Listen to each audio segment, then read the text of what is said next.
If you guys enjoyed this video, remember to leave a like and subscribe to the channel. With that being said, hello everyone, welcome back to another figure review. My name is Matthew, as I'm shaking the camera a whole ton, because this is a very unstable table.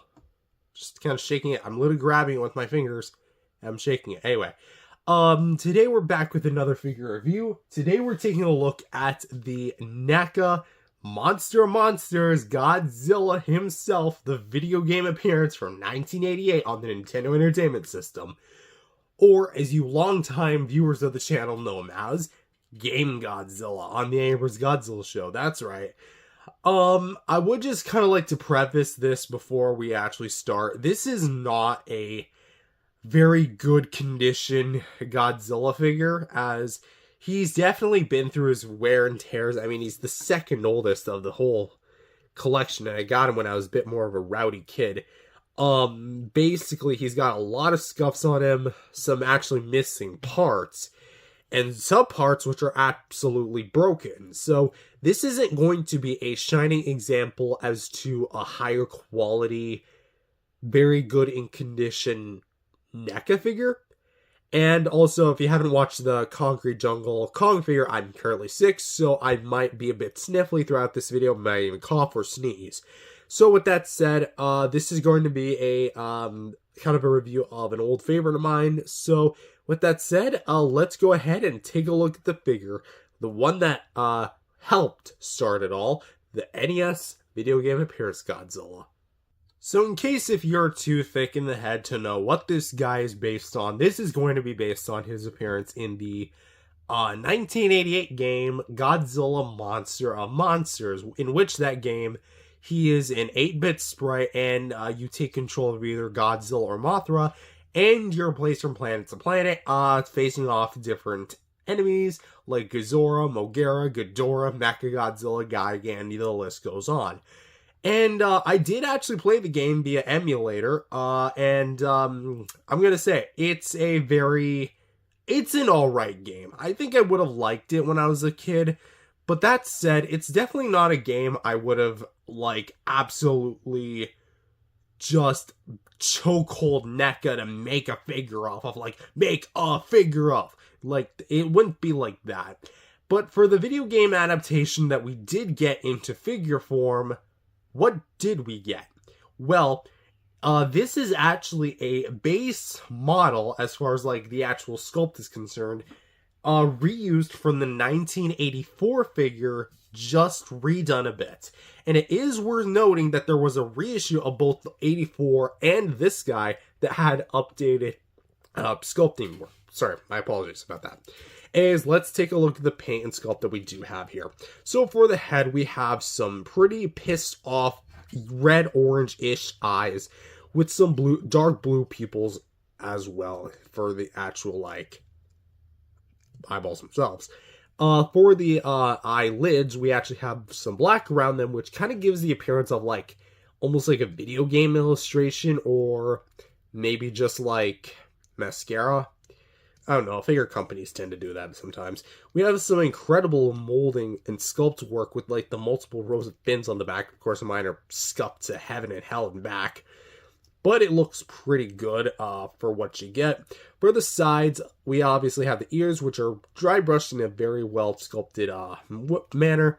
For the fronts, we have the nostrils, the sides of the chins, and of course we have the teeth, which are going to be individually sculpted and painted as well. And I have to say that this is actually some of the best mouth paint on a NECA Godzilla, in my personal opinion. The hinge color black is something I don't really agree with, because it does kind of stand out like an oddball. And we also have some pretty decently colored paints, as far as the gum is concerned, on the roof of the mouth as well. So the sculpt work on the head is already pretty good. For the neck piece itself, which actually mine was actually stuck. I actually remember commenting on it, and then I broke it off camera, I believe. For the neck itself, we have some more the bumps and grooves kind of going down. So it's based on the suit of the 84, just translated to the figure as far as the pixels, and you can also see some blues that are swatches lighter blues. Pay attention to those, because you might notice that they're a bit cubed, well, squared.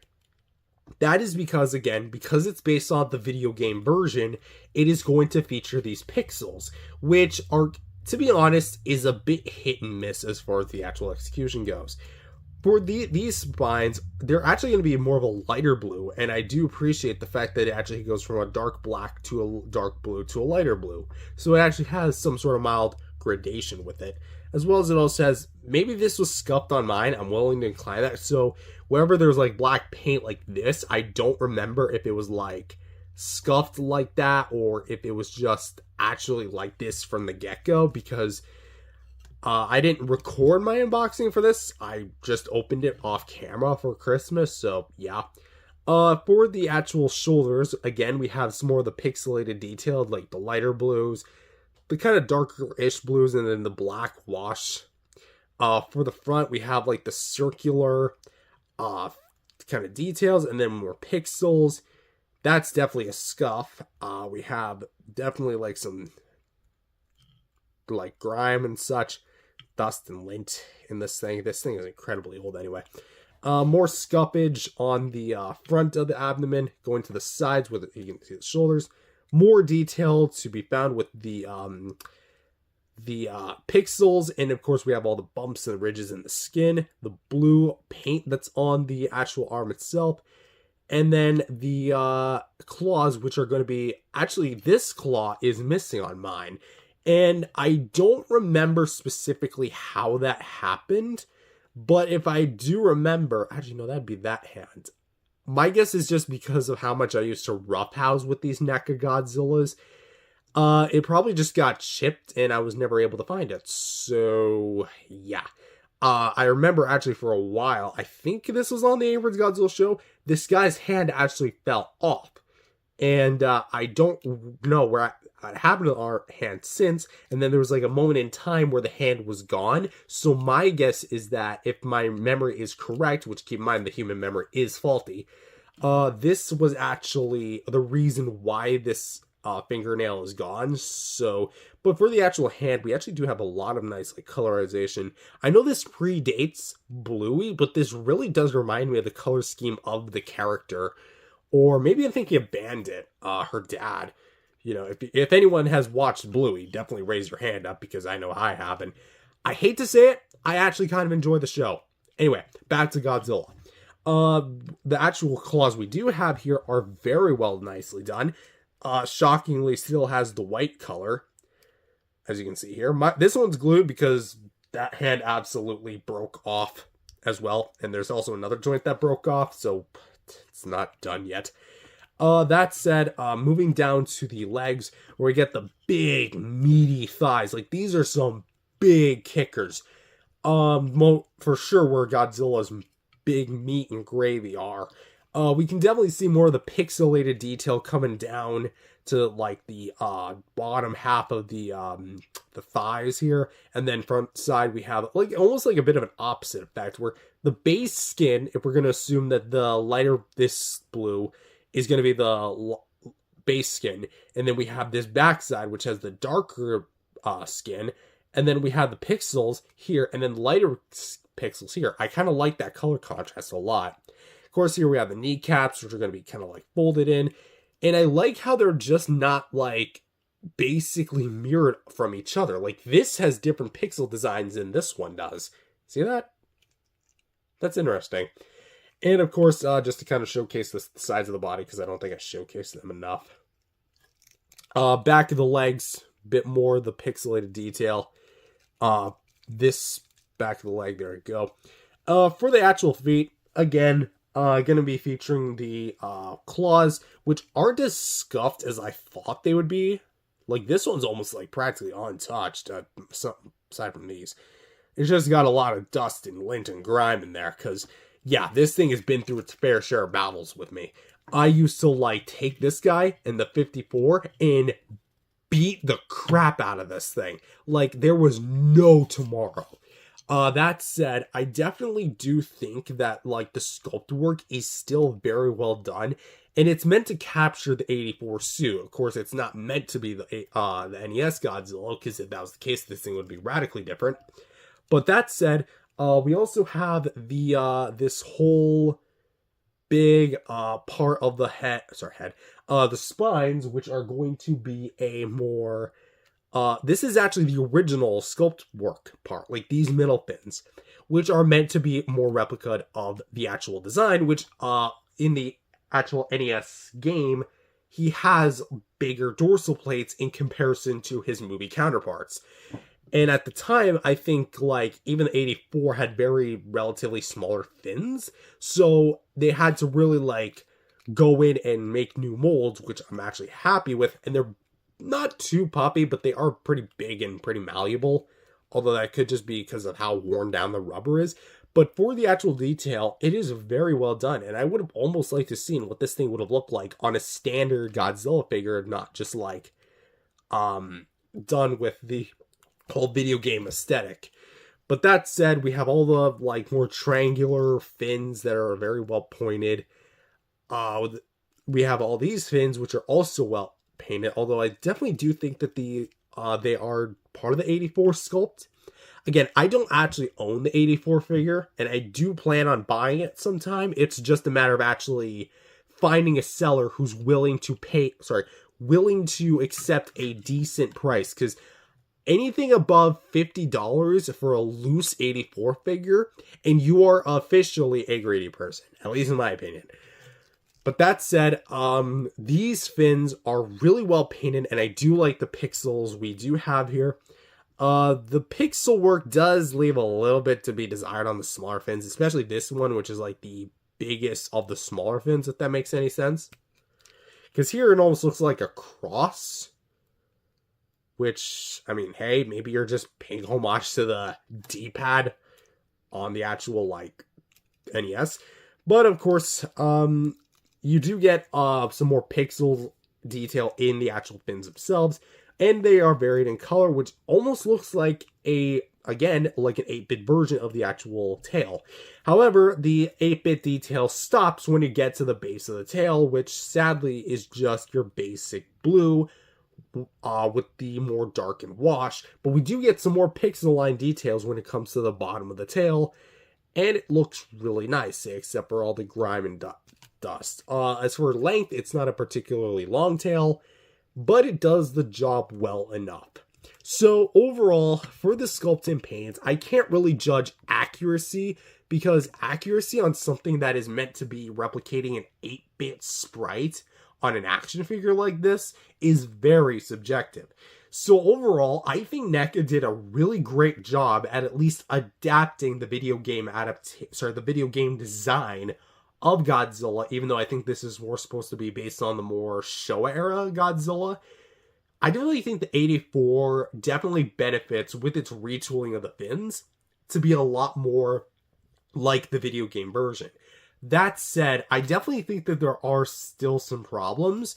Like, for example, I think the pixels are something that works well in theory, but I don't know, there's just something off about them, even after all these years later, that, like, you can still tell, like, where it's sculpted as far as, like, the actual design goes, and it just looks weird having them overtopped with, like, hyper-realistic details. It just looks off to me. I don't know how to describe it. It's just obviously something that wasn't meant for it, but because we got this in the first place, it actually does look at least nice to look at. And I definitely do think that the tail transition is also a bit of a problem, and maybe the outer row fins could have been improved, which I think they also did on the reissue. Again, I could be wrong, because I don't own the reissue, nor do I desire to get it, unless if I get it as a replacement for this guy. But that said, sculpt and paint, I'm actually going to give it an 8 out of 10, just because, like, not because of nostalgia, but because the sculpt work is absolutely amazing, even for an older figure like this, and the whole, like, paint job is really well done. I just wish I hadn't scuffed this thing that much over the years. Next up is articulation, and like I made mention before, there's actually a bit of articulation that I should probably address on this thing. But first, we're going to start with the jaw. For the jaw, we can open up and down, close in about that far, open up about that far. So very much a functional jaw. For the actual head, we can go, moving the neck piece, we can go all the way around, look up about that far, down about that far, and can rotate left and right, of course.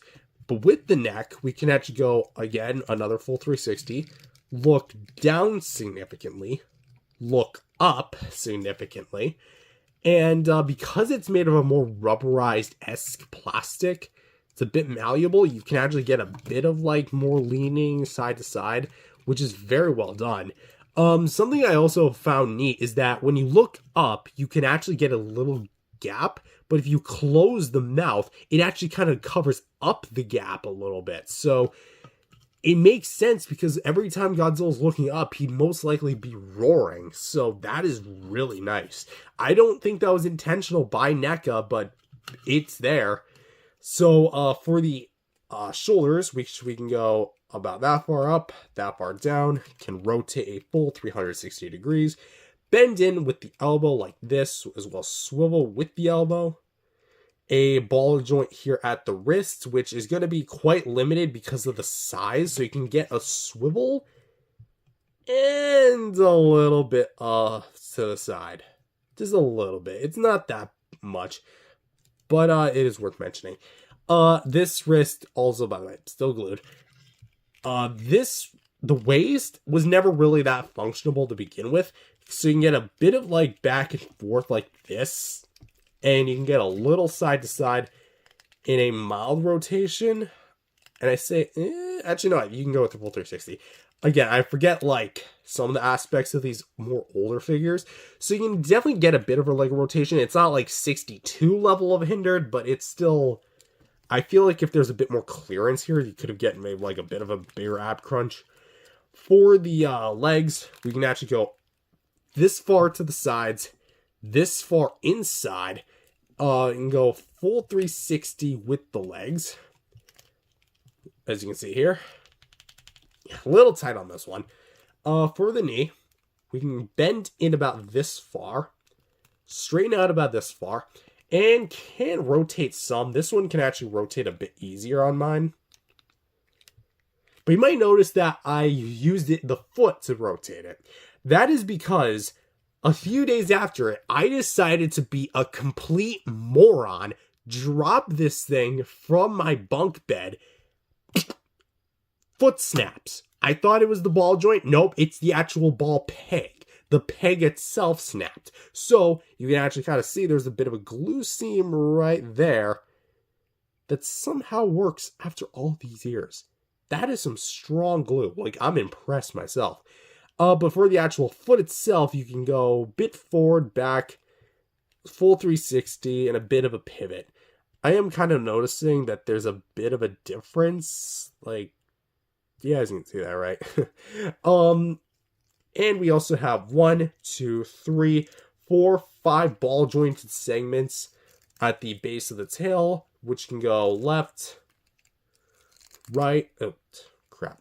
Also, something I'd like to point out is that for some reason on mine, it actually pegs out right here instead of the ball peg itself, so just to kind of press that back in. For some reason, it's not going in. Okay, there we go. So yeah, there's that. And for the actual, like, bendy wire, you can actually twist this thing, which is very fun, and I do like the way it looks. Honestly, this almost reminds me of, like, the bendable Godzilla figure from Trendmasters. I own the Mecha Godzilla. I intend on getting rid of it one day. But for the actual, like, articulation, it's average for a NECA figure at the time. Even then, like, the 94 and 2014 could do about the same, if not a little more than this guy did. Say, except for the 2014 actually being able to look up like this guy can. But that said, I like this. I really like the way that this thing moves. Of course, I've done quite a bit of a number to this thing over the years, and I'm a bit more careful with my figures nowadays, say, except if you're for my cats. But that said, I do appreciate this figure having as much articulation as it does. Judging this on 2025 standards, I definitely do think the head and jaw are pretty good. The shoulders, a little stiff, okay, but they're still very well done. Wrists could be a bit more freed up. Same with the waist, significantly. Maybe a little bit for the knee and foot, but that's really all I'd add. So I would say for articulation, it also gets an 8 out of 10. Because yes, one could say it's outdated, and it absolutely is, but it moves fine well enough for me, at least. So there's that. And so for a brief size comparison, here he is with the NECA King Kong Concrete Jungle version. And it's the only figure I have on my person right now because, well, let's actually kind of get like a bit of a more back shot for these two. So yeah, they're definitely not in scale. They're the only figures I currently have on my person at the moment because I intended to bring them out here just so I could film their reviews. And, yeah, I would honestly say that this is not a great setup, but they're actually pretty interesting together. Like, this is a very interesting pairing. You have this big, vibrant blue Godzilla and this much bigger, more pissed off looking Kong. Again, I'm just calling it interesting. So, unfortunately, this is the only size comparison I can do. And I don't own the 84, so don't expect a comparison with that anytime soon. And, of course, comes the last part of this review. Accessories, which I don't actually... This guy actually doesn't have any. But it's kind of worth noting that this guy actually came in a very fancy style box. A box that I sincerely miss. But it came in a box that mimicked the actual packaging that the original NES Monsters game came in.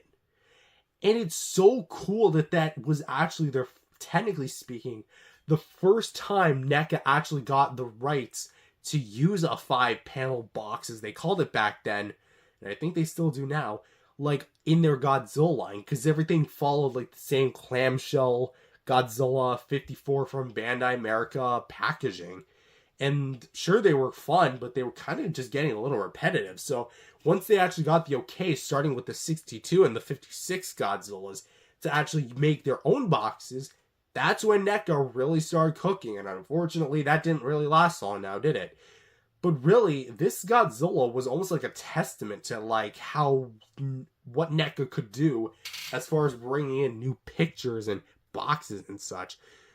And that was an awesome box. I really wish I still had it. If I get another one in the box, I'm definitely 110% going to not keep it in the box, but actually keep the box itself. There's no question about it. Which I honestly think kind of perfectly segues to the actual outro. Like, what do I think of this figure? Smacking my camera for like the billionth time. Sorry about that, camera. I think that this figure is really good.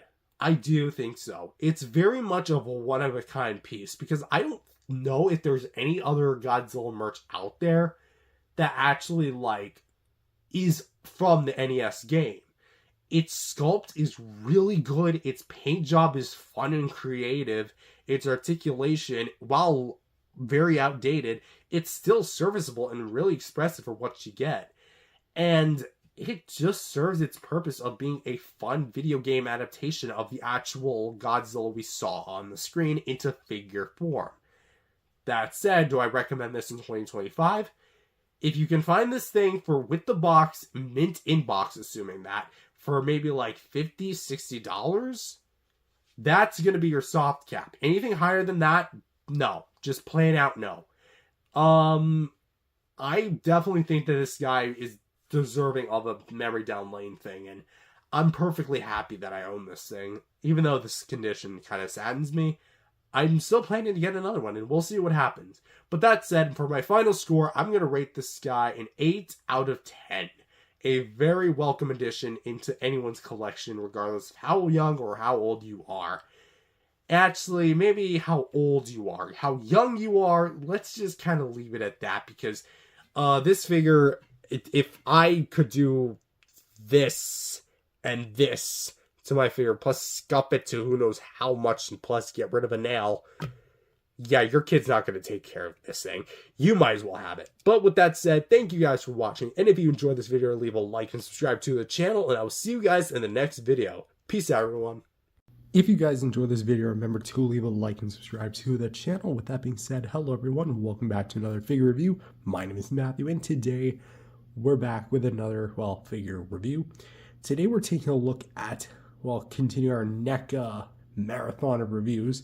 We're going to be taking a look at the NECA 1989 Godzilla, the standard release, not the Biollante Bile attack, as we'll talk about in the other video. But that said, this figure, it's very interesting because this is one of the last Godzilla figures that NECA had put out while they still had the license, and was one of two last sculpts, this and the 2003 Godzilla. So, and then after that we had the Biollante Bile attack and the Hyper Maser Blast variant, of which the latter I still need to get.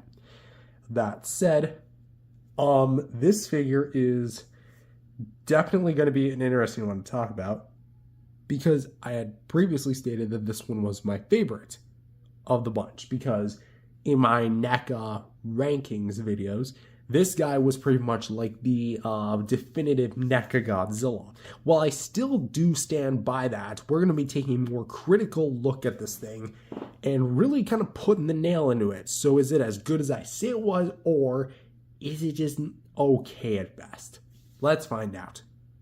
So for the sculpt and paint, now for the first time in true high definition, I can safely say that the head sculpt on this thing, while it looks great from some angles, it definitely looks a bit off from other angles, which is kind of a common theme of NECA's classic line of Godzillas. Not trying to shame NECA at all, hell no.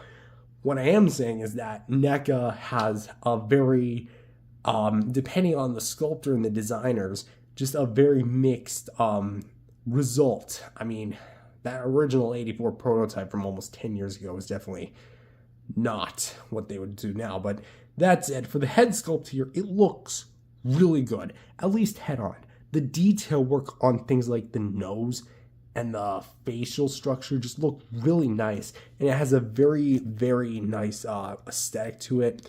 It's a lot less glossy than the earlier NECA figures, but you can definitely still see like it has some really nice wash and really nice detail to kind of bring out the finer, details, and it just looks really nice. Something that I do have a bit of a problem with is going to be the eyes, and I mean, it's kind of minor, but this eye is kind of looking this way, and this eye is looking more straight ahead.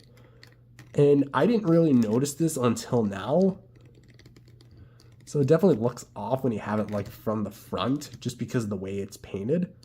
But aside from that, that looks pretty much fine. The actual, let's get a more closer look at the side.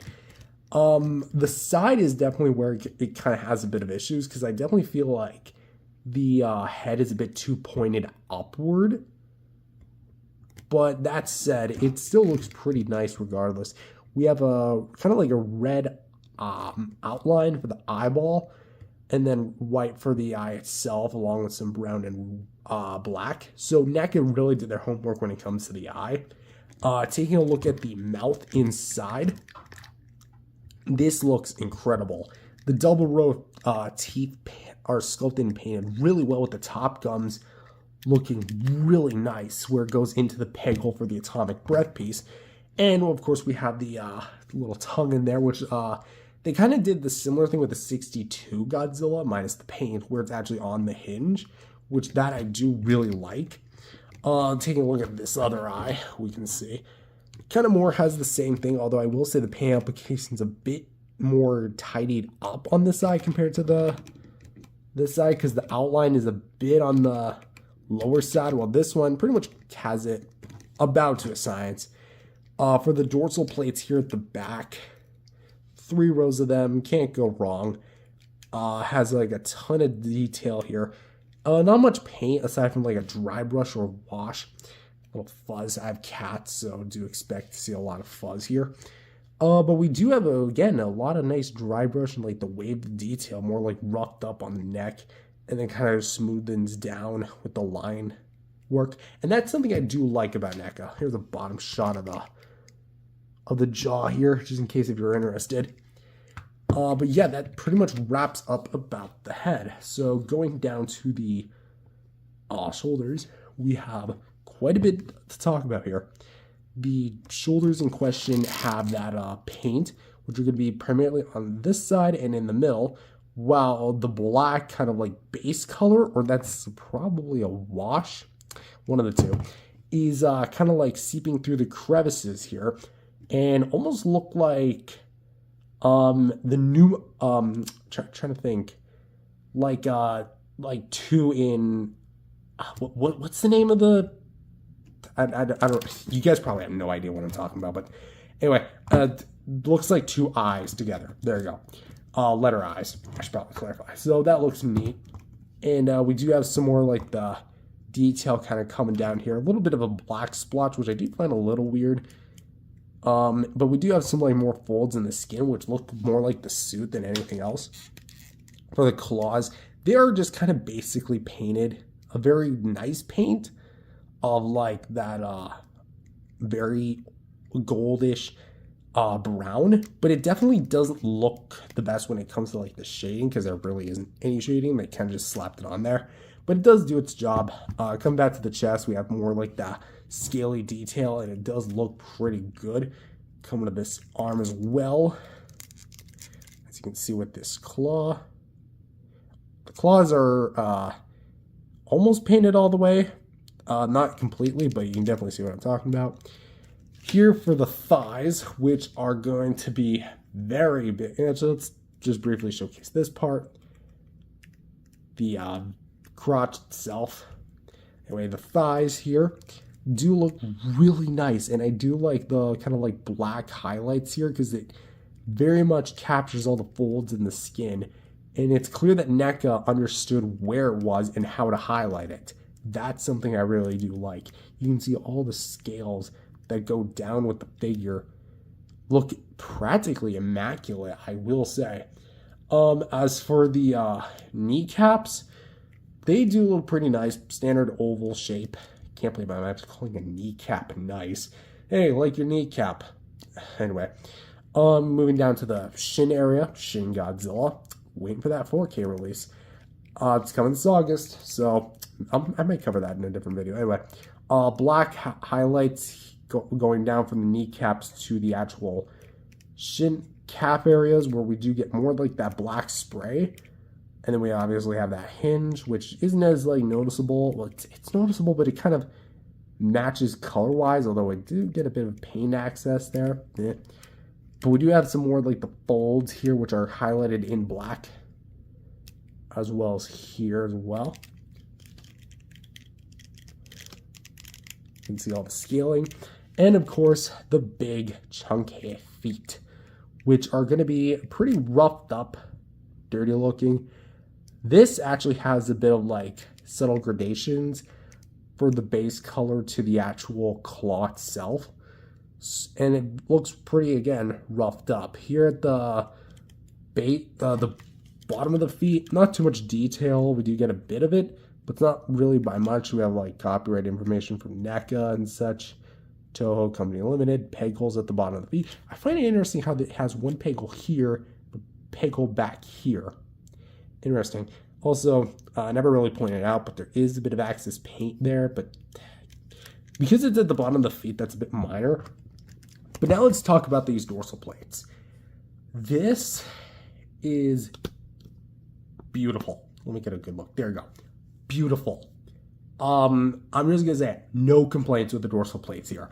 The dorsal plates are really well painted, and I love what we have here. The frosted white tips to the gray base.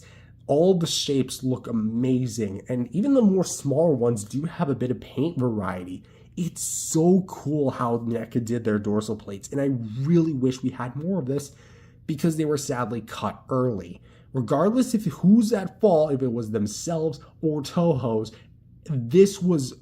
this should have been, what we had more of. But anyways, actually getting a more better look.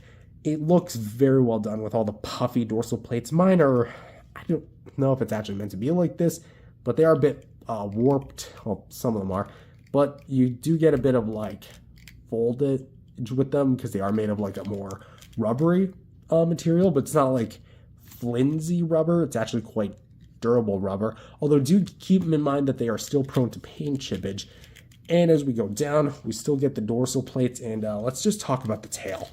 The tail is one of the longer NECA Godzilla tails, and it's just so cool. It's meant to look like an S, which does kind of come in a bit of a price when it comes to articulation, as we'll discuss later.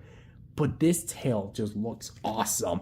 Not only is it individually segmented, not like articulation-wise, but we do have like the black highlights really working their magic, like individually like segmenting the whole body.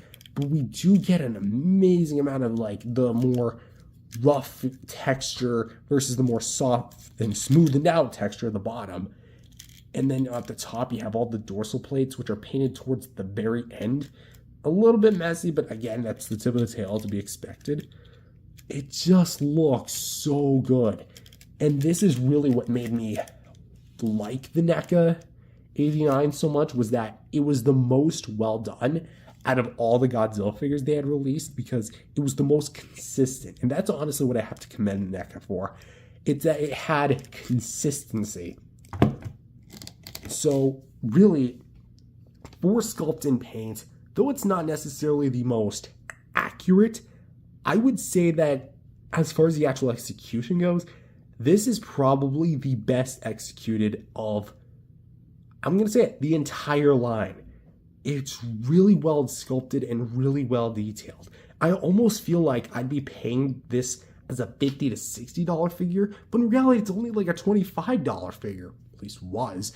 But still, it's incredible to think that for a $25 budget, NECA was able to put this much effort into their Godzilla 89.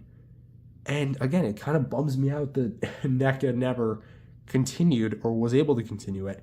I think they are still able to continue it, they're just choosing not to. But still, this thing is incredible. So for sculpt and paint, I think I'm going to give it, well, actually, let's go back. Is there a bit of cons? Well, I definitely think the claws could have been done a little bit better, and that left eye could have been done a little bit better.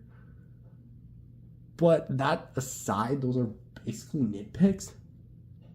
But you know what? I feel like a 9.5 out of 10 for the sculpt and paint is practically perfect for this thing. So almost near perfect. So 9.5 out of 10 for sculpt and paint. Now for articulation. Hinge at the jaw, as you saw earlier. We can go open about that far, shut about that far. Ball joint here at the head, so we can look down, look up.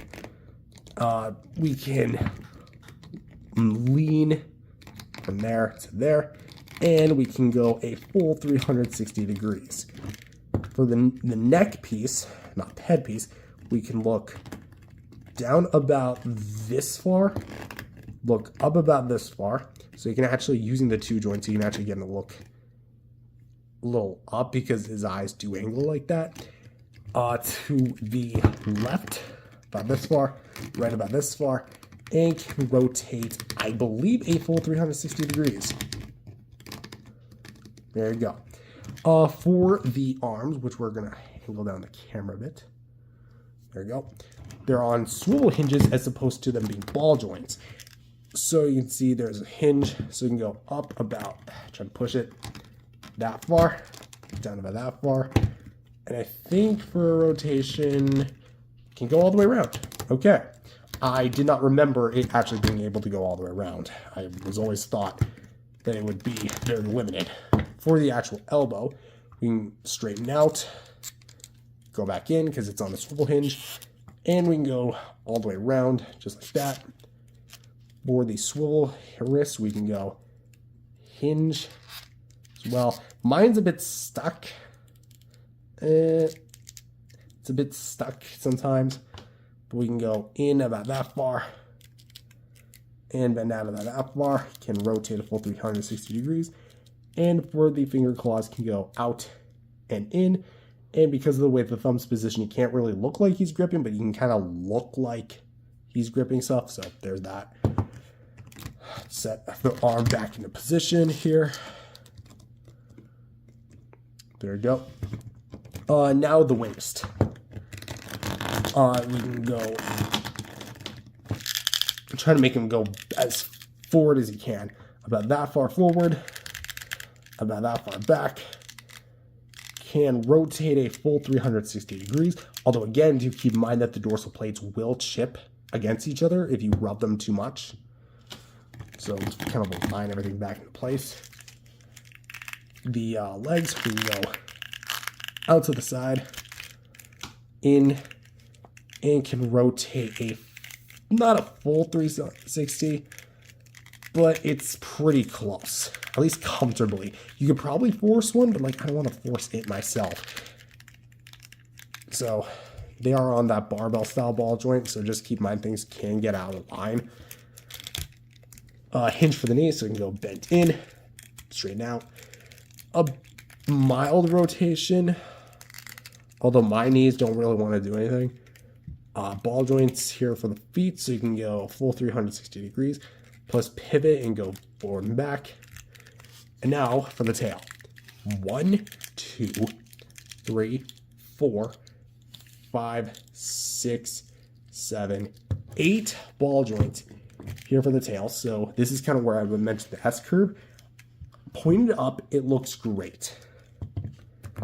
Pointed down, not so much. Because if you're trying to get it all the way down like this, or straighten it out, this is basically what you get. And even then, if you were trying to like cover all the gaps, it's still kind of raised on the ground. So it's sculpted to be in this position. It's kind of like what they did for the Shin Godzilla, where it's meant to be like, and then mainly that stance. So if you try straightening that tail out, it's just going to look like complete crap. This, it's not as crappy as that, but definitely kind of leans a bit more to that. But you can still actually rotate the tail pretty nicely off to the sides without it looking super terrible. Trying to get into like a funky pose for y'all. But yeah, that aside, that should be relatively about it. Also, I would like to state that in my original reviews, I had falsely addressed that this thing was a bendy wire. Nope, it is entirely solid plastic. The 2003 variant was a bendy wire. This part was not. So I would like to apologize for that. That said,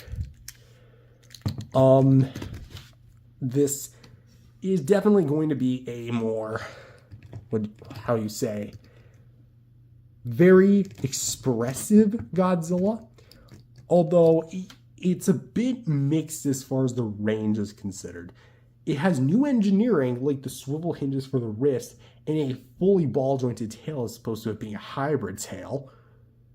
But at the same time, you can't really use those joints all too much, especially the tail. You can get it out to the side a bit more, but straightened down and leaning up.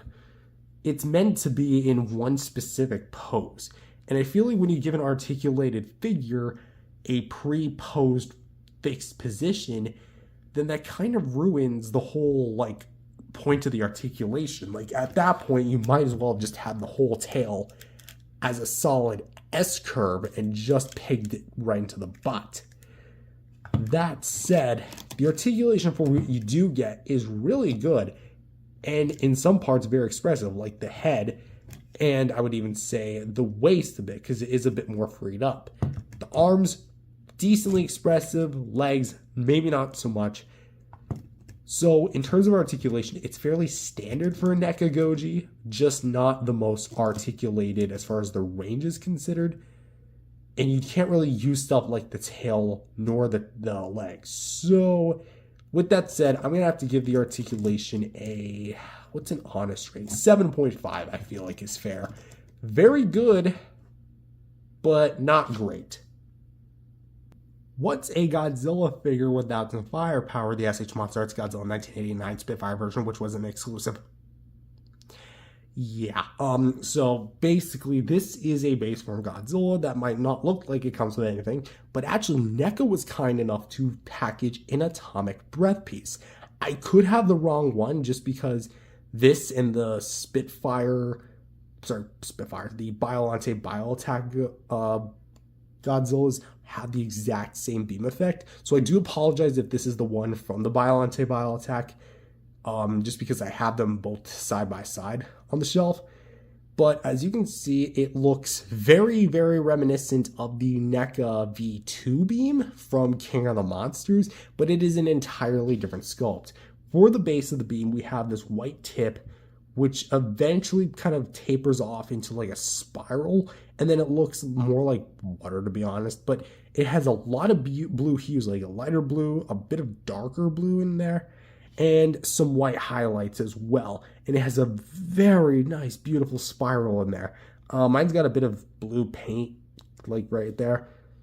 But it just looks so good. And it honestly almost in some ways look like toothpaste. What's actually pretty cool is that this is actually a bit more of a harder plastic, so it won't sag. Which, thank you, NECA. I guess this was their way of like addressing the sagging problem.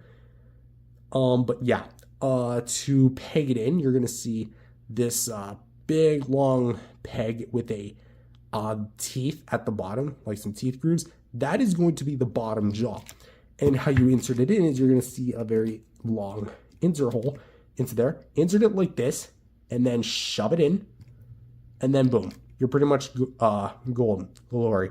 You're going to see, obviously, the bottom jaw. If you want it shut or it being more secured, put it in like this, although it does kind of weigh down the jaw, but it does kind of fit in there, not too badly. But yeah, there you go. So crap. So there you go. He's shooting the beam. So in my personal opinion, this beam looks a lot better than it does with the 62. Like as far as like it looking up, even though he's kind of doing that, he's looking straight forward and then shooting the beam downward, which is kind of what the Heisei Godzilla did, because he looked at his enemy. In this case, it's Biollante. So let's say pretend this hand is Biollante. He's looking at her, and he's shooting downward, because that's kind of what the Heisei Godzilla did. So in the movie context, this does make sense. But that said, could the beam have been done better? Maybe. I'm really trying to struggle, like, what's so bad about the beam? There's really nothing bad about it. I will say it does feel a bit brittle, because, like, one good drop on the floor and this thing could be broken. Although this beam has dropped on the floor on me a few times over the years, and it hasn't really broken on me, so, you know what? Maybe I'm wrong about that complaint. So, I'm going to say beam. It's not like overblowing, like, oh my god, this beam is so cool. It's a serviceable beam effect that does its job and does its job well. There's just really not much else to it. And it's not, I'm trying to properly think how to rate this. I guess the only thing I would have really done is maybe give it a more, I guess, blue color scheme. Because while it does have blue, I feel like it could have used a bit more of the darker blues, and that's really like nitpicking. So I'm going to say 9 out of 10 for the beam. And so for size comparisons, here he is with some other Heisei Godzillas that NECA released throughout the years, with their 1989 Biollante Bile Attack and the NECA 1994 Godzilla from Godzilla vs. Space Godzilla. And like I made mention with the Biollante Bile Attack, it's definitely going to be the same base figure. And actually, let's bring in this 1994 comparison. This is a very damaged 94 figure. You can actually see all like this gunk and white stuff on him. That is glue. Head popped off, and this thing has been through a lot of wear and tear over the years. So I do plan on skipping the review of this guy until I find a better 1994, which could happen soon. I don't know. Depends on a lot of different factors. Money, availability, etc. I have options, so there's that. But just to kind of like showcase the sculpt, this was their second ever sculpt for Godzilla. This was their second last. Really goes to show how much they've improved. Like, look at the dorsal plates, for example. Awesome. And also, just for the whoop-de-doo-gee of it. Here's the tail length. Such a skinny, puny tail compared to this. Am I right? So, there's that. To also say. Also, if you're wondering, the beam effect does not work with the 94 sculpt. I've already tried on Burning G and Reactor Glow. It doesn't work. And just because I mentioned the beam, the beam is compared to the 2019 Godzilla. So it definitely looks similar. It's not the same. It's very much a different mold because the King of the Monsters or Legendary Godzilla at large had a more plasma-like beam compared to the more Dragon Ball laser beam of the 89 Godzilla, even though the 89 Godzilla technically predates Dragon Ball. Because Dragon Ball, I think, was 90s? Anyway. So before I kind of get my overall thoughts of the figure, I would also like to state that I am planning to buy a Biollante. Not like the Monster Arts Biollante, the one that I would have to pay a whole kidney for. But an actual, like, probably a smaller scale Biollante, the Bandai vinyl, probably a bootleg of it, but still. Some form of Biollante to go with this guy. It's not going to be in scale, but it's going to be a Biollante rep. I just want an official, well, not an official, but a figure of Biollante herself. But that said, what are my overall thoughts on this guy? I think that the 1989 Godzilla is a home run. I still think it's that good. I think that the sculpt and paint is beautiful. The articulation is serviceable and does what it's supposed to do and does it pretty well. The accessory is pretty damn sweet. And overall, for what was a package for like, what, $25? You could have went way wrong with this. I am honestly so happy I own this thing. And it's so cool that NECA actually bothered to take the time to make another Heisei after the 94. But, or I guess 84, because the 84 technically released after the 94, whatever. Do I recommend him in 2025? If you can find this guy for, I would say, under $50, go right ahead. It is an absolute snag of a deal. I've seen a few pop up for resale where I am from time to time. But that said, your mileage will vary on this guy as far as your standard for 89 Godzillas. I mean, NECA Toys just came out with their 91. And big asterisk here, the 89 and 91 are close to or about the same design, so you could actually disguise this as a 91 and that is an 89, so maybe you want it there. Anyway, as for my final rating of the NECA 89, I'm going to go with a 9 out of 10 for this figure. It is really great, and I'm really happy I own him, even after all these years. So with that said, thank you guys for watching. If you enjoyed it, leave a like and subscribe to the channel, and I will see you guys in the next video. Peace out, everyone. If you guys enjoyed this video, remember to leave a like and subscribe to the channel, shaking the figure as well. With that being said, hello everyone, welcome back to another video. My name is Matthew, and today we're continuing our journey throughout NECA Godzilla history, with today's review going to be the 1989 Biollante Bile Attack variant of the, well, 89 Godzilla. This is one of two of NECA's last figures of Godzilla before they sadly discontinued the line. And basically, this is obviously a repaint of the 1989 figure, which we previously took a look at.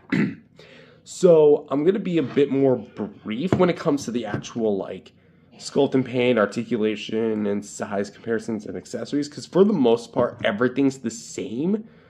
But if you haven't seen that review, I promised in this video I'm going to be as informative as I possibly can. So if you're wondering why he's all covered in this green, almost neon yellow looking acid, well, again, we'll talk about that in just a sec. So for starters, let's take a look at the sculpt and paint for the head. And as you can see, again, why does he have all this yellow, green Bile on him. Well, in the film, he goes against Biollante, a giant plant hybrid mixed in with his DNA and human DNA.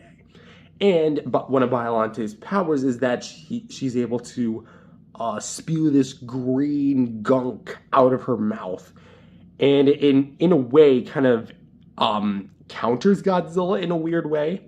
It's been a while since I watched the film. I just had to rewatch it in general. And Godzilla does get covered in it in this stuff, and this is what the figure is depicting. So essentially, he just gets, to put it simply, he gets barfed on by a big plant monster. That's what I tell my family members when they look at this thing and say, why is he covered in yellow stuff?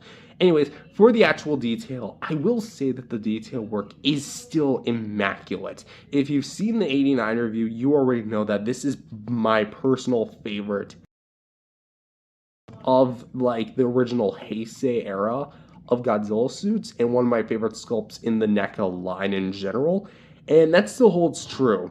The 89, like as far as the yellow bile on the face, we're gonna have it mainly caked on here for like the nostril area as well as the nose.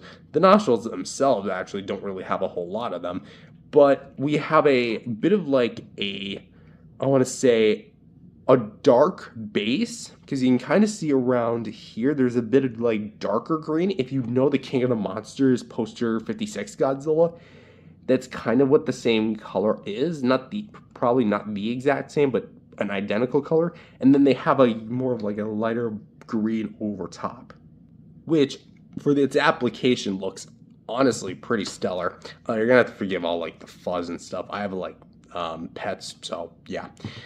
As you can see as well for the eyes, the brown makes a return with the black pupils and the slightly more blood red outline for the eyes, which are themselves are more pure white. And unlike the original, these eyes are actually pretty well painted. Well, they were pretty well painted to begin with, but like head on, the other one looked a little goofy. This one actually has some pretty nice paint application. For the mouth, pretty much the same thing, more of like a dark brown, purple tinted-ish, very ish mouth going on here with the tongue and the gums, which are really well detailed, and the double row teeth that are painted and sculpted individually, which are really done really well. For the actual like bile, going back to the bile, we have pretty much all over the cheeks. Not around Godzilla's eyelids a bit, because you can kind of see there's a bit of like a gap where there's like the gray charcoal color and the actual bile itself. But on the forehead, and pretty much on the head in general, it is caked in this stuff. Where the spikes start is where it doesn't really have it, which I guess accuracy be damned, because it was kind of a low lit scene anyway, so you can't really see a whole ton. Then again, the bile does glow. For this side as well, more like that dark green shows up, so you can definitely see that a bit more with like how the streaks go down to the face, and it definitely gives the impression of like this is runny liquid over Godzilla. That's what I do like. It gives the illusion that it is runny liquid. If I did have a bit of a complaint, is that as far as like the neck segments go, it doesn't really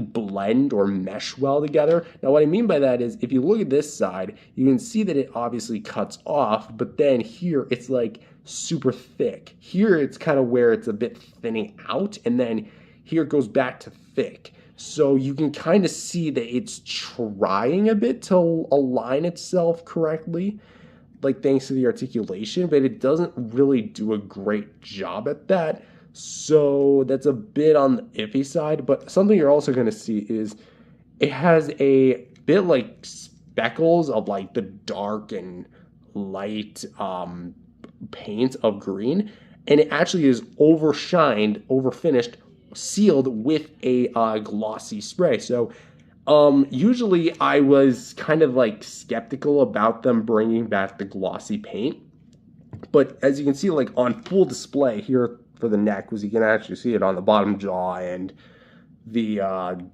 neck here. It's actually pretty well done, and given the fact that this Godzilla was wet in the scene, it definitely lends itself to be at least somewhat accurate. The shoulders here have a bit more of the faded kind of color. Like this definitely looks more like a Nickelodeon type green. Like I could literally bring this to the kids awards and say, "Oh, Godzilla got slimed" or something. We have a bit less of the gunk here for the actual arm, right arm, I should say. We have a bit of green here, more yellows-ish, and then we have this long streak of it, more fuzz. And then right here, we obviously have the fingers, which for the claw paint is actually still a little bit basic, but then you got like the greens to really help enhance it, which I do like. Going to the chest itself, which we can see like it's just caked in this, because you can see all like this yellow here, and then it kind of like seeps down to where the green is. And again, those like little speckles of yellow make a return, and it looks really nice.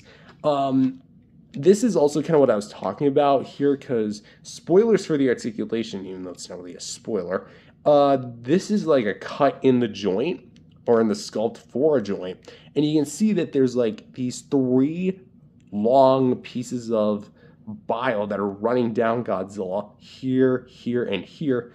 And if you're trying to line it, it doesn't look 100% flush. This part's cut off, and if you try centering this one's also going to get cut off. So it's like, how does it go? So it's a bit more on the like the confusing side. Also, good luck even trying to like align anything here. So nothing really aligns, which I guess would also technically be a problem, because like it's supposed to be like pouring down. Because like if they can nail that, I'm sure they could have done there. But again, the detail itself still makes a return. I do like the kind of black spray that they have here for the thighs. But of course, the gloss is really what steals the show for this time. And of course, the more like the globby stuff, the bile. I don't want to keep saying bile. That just sounds weird. Bile, bile, bile, bile, bile. Anyway, but yeah, the bile, I guess I have to state, bile, like all the spray little gunk pieces are on the upper legs. Not so much on the lower legs. We used to get like a little bit, which I guess in hindsight is kind of right, because if you're getting sprayed from up here, some parts are going to hit your lower legs, because that is where it got sprayed in the film. And of course, for the claws on the feet, they look nice too, with a very glossy finish. As you can see here. And for the spines, since I didn't really cover those, the spines are not painted until you get to the neck segment, and from there, much like the original, these things are done beautifully. We do get a bit of like the more bile color here for like a few of the fins, so this one has quite a bit of the bile on this part of the fin. Some gray or green hue on this fin, and then some more here and there. And then it just kind of goes with like the glossy nature of the figure. And it just looks, again, the part when it comes to like the little speckles, which is more of like what would hit the back. Because not much of it would have hit the back if Godzilla's getting hit from the front. Which, in hindsight, I feel like this could have been a really cool hybrid. You know what I'm thinking? They could have painted all of this blue and have it like he's just about to fire his atomic breath when he's getting shot. Maybe they couldn't do that because they did have a very tight schedule when it came to the last 2 figures. Because if I remember correctly, chronologically speaking, these came like right at the end. But having a better look at the segmenting that's done here, you can actually kind of see that the black does make a bit of a return here. And I will say that it's done a little bit better on this one, probably because the gloss does make it a bit more popish, I guess. I don't want to use that word. But if I also have something to say, it does seem like the fading is done a little bit less on the spines compared to the 89 original, so there is that. But I would say just one more look at the foot, just having a bit of a better frontal shot, side shot, back shot. No, not in that sense, you perverts. And this side, below and above. There you go. just want to make sure I get everything down to a science. So, like I said, I'm going a little lighter this time, but for the actual repaints, because this is what it is, it's a repaint of the 89 Biollante Bile Attack, I will admit that this thing is actually pretty sweet. Do I think that the paint has some problems? Yes. Something I actually forgot to point out is the seal, the glossy seal, does seem to fail in some aspects, because as you can see with the neck, there's a clear cut where it was actually like sealed like incorrectly, and then like once I moved the joint, it kind of broke. So, or that's maybe just the plastic rubbing together, and that's just an oversight by NECA. So, but in the sense that this thing was more of a rushed figure, I would still say that NECA did a really good job with this thing. Granted, it's not perfect. I think the alignment of the paint itself doesn't really add up in some aspects, because like the legs especially and the shoulders. But that said, the paint application where there is new paint, it's really good. And I honestly think that NECA did as most as they could given the time frame and circumstances they were in.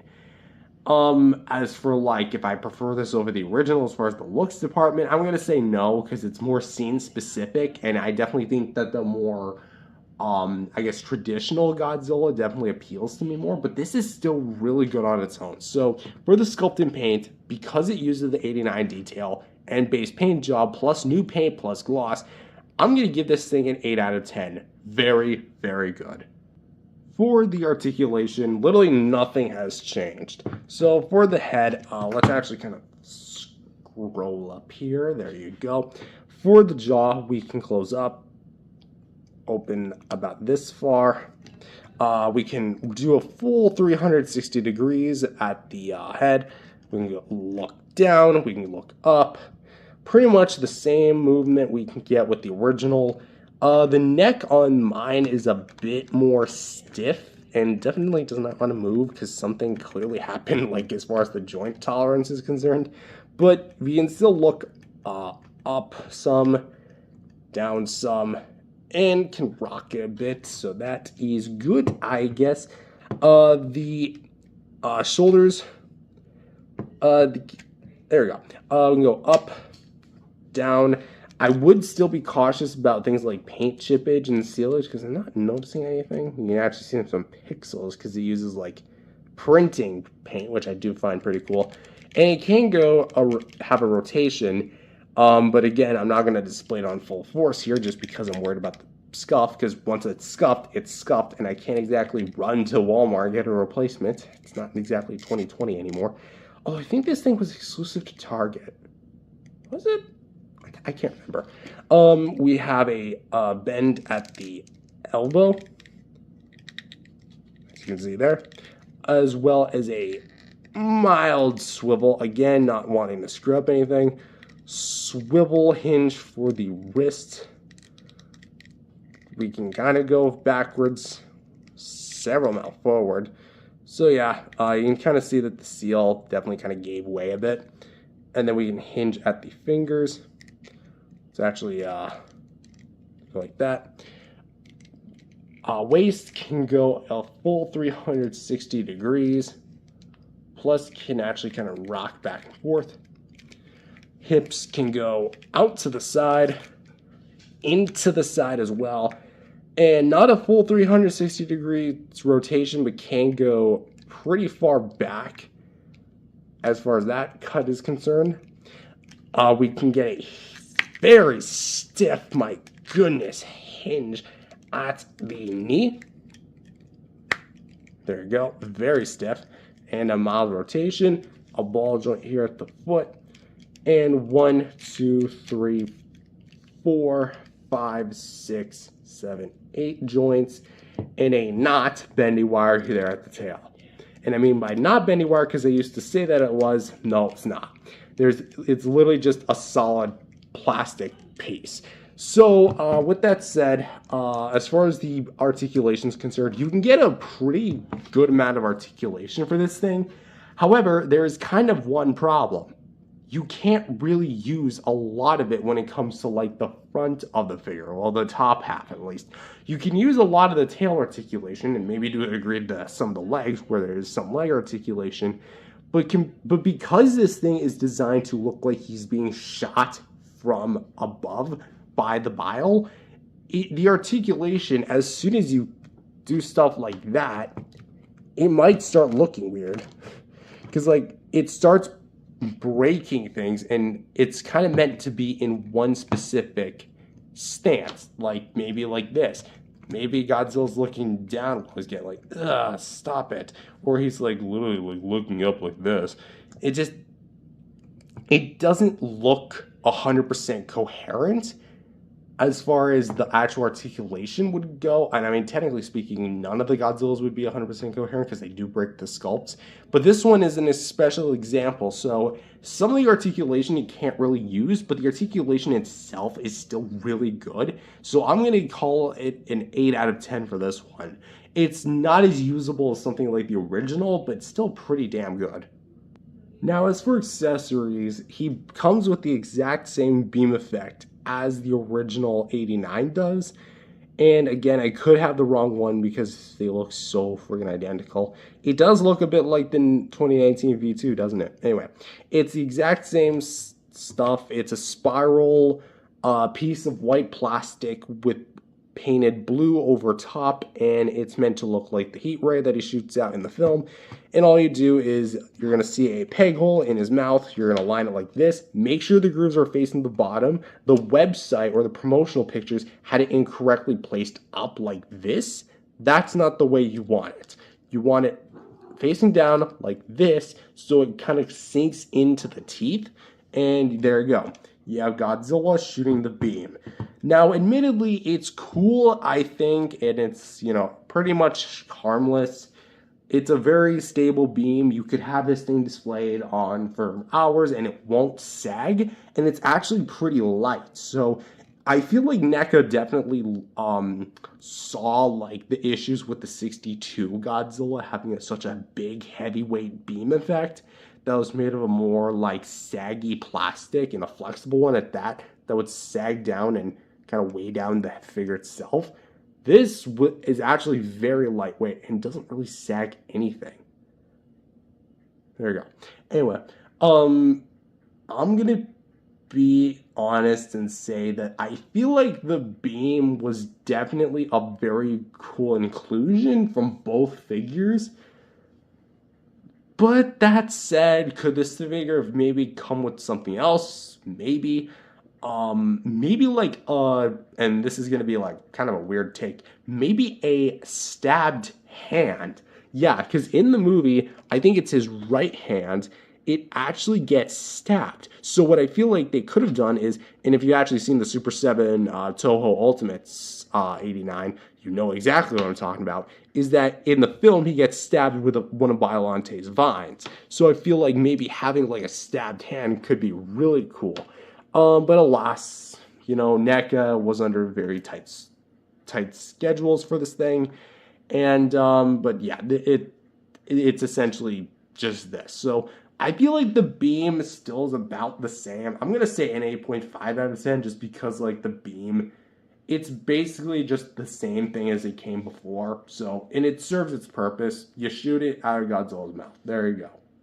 So for the comparison you guys have probably been waiting for, here he is compared to the 89 standard version, and as you can see, these things are practically night and day.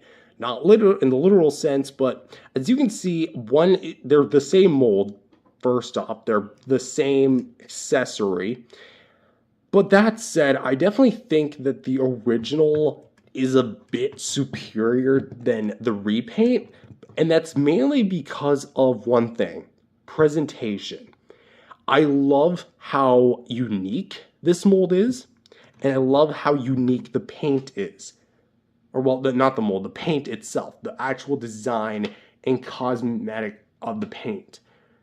But that said, it has very limited appeal given of how scene specific it is.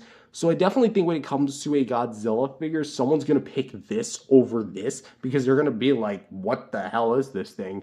Versus this one where it's actually more uniform. It actually looks better as far as the actual design of the beam itself, sorry, beam, the figure itself goes, being a lot more darkened, a little bit more matte as far as the actual color scheme is concerned, and it just looks more like the standard Godzilla one would think of than this. Not trying to say this is a bad figure, not at all.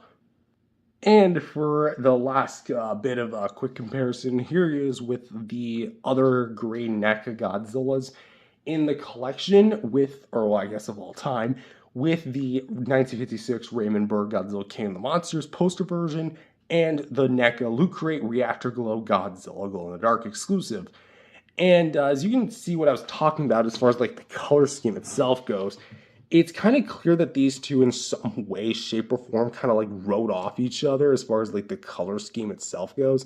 Because we have some like lighter yellows and darker greens. Maybe not the exact colors, but it's definitely very similar. And for my final thoughts, overall, what do I think of this figure? I think that this figure is actually a really well done version of the 1989 Godzilla. Do I think it's one of my favorites? I would say it's close. It's definitely up there, but it's definitely not like the favorite. The original 89 just has a bit more of, I guess, a better display presence. Even though this one is more eye candy and I love my vibrant colors, I just find myself going back to the original more than its repaint. But that's not to say that this repaint is bad. Its sculpt is really great. Its paint job is really nice as well. The articulation, when you can use it, is very great as well. And its accessory is awesome too. Do I recommend it? Only if you are like very interested in the 89 Godzilla. But then again, this thing is very much out of stock and they don't exactly plan on any reprints anytime soon. So your mileage will definitely vary as far as like availability is concerned, but I would not recommend anywhere over $60 for this guy. If you can find it for a good price, definitely snag it up if you can. That said, it's very scene specific, so I don't know how much people are actually going to like this thing. But with that said, that's all I have for this video. If you enjoyed it, leave a like and subscribe. Wait a minute, I forgot my final score. I personally rate this thing a solid 8.5 out of 10. It's not the best of NECA's catalog, but it's definitely up there with some of its greatest, I would say. But that said, thank you guys for watching. If you enjoyed it, leave a like and subscribe to the channel, and I'll see you guys in the next video. Peace out, everyone. I don't know why I did this. Peace out, everyone. If you guys enjoyed this video, remember to leave a like and subscribe to the channel. With that being said, hello everyone, welcome back to another video. My name is Matthew, and today we're taking a look at the NECA 1995 Burning Godzilla from Godzilla vs. Destoroyah. Now, if you're looking at the release dates of these videos chronologically, you might have noticed I skipped a figure. And you probably already know I have it, but I skipped it. That being the 1994 Godzilla. There's a good reason. My 94 is screwed. Blatantly screwed. It is one of my oldest figures. I think it's like my third oldest. Because I remember it was first the 54 NECA, then the NES NECA, then the 94, then the 2014, and then those like bootlegs and the 10 pack, you know what I'm talking about. It's like one of the most viewed videos on my channel, so thank you very much. Even though it was like years ago, still, thank you. Anyway, yeah, that 94 had an issue with its head where it did that thing where it like popped off, and back then I didn't know how to treat my figures correctly, so I glued it.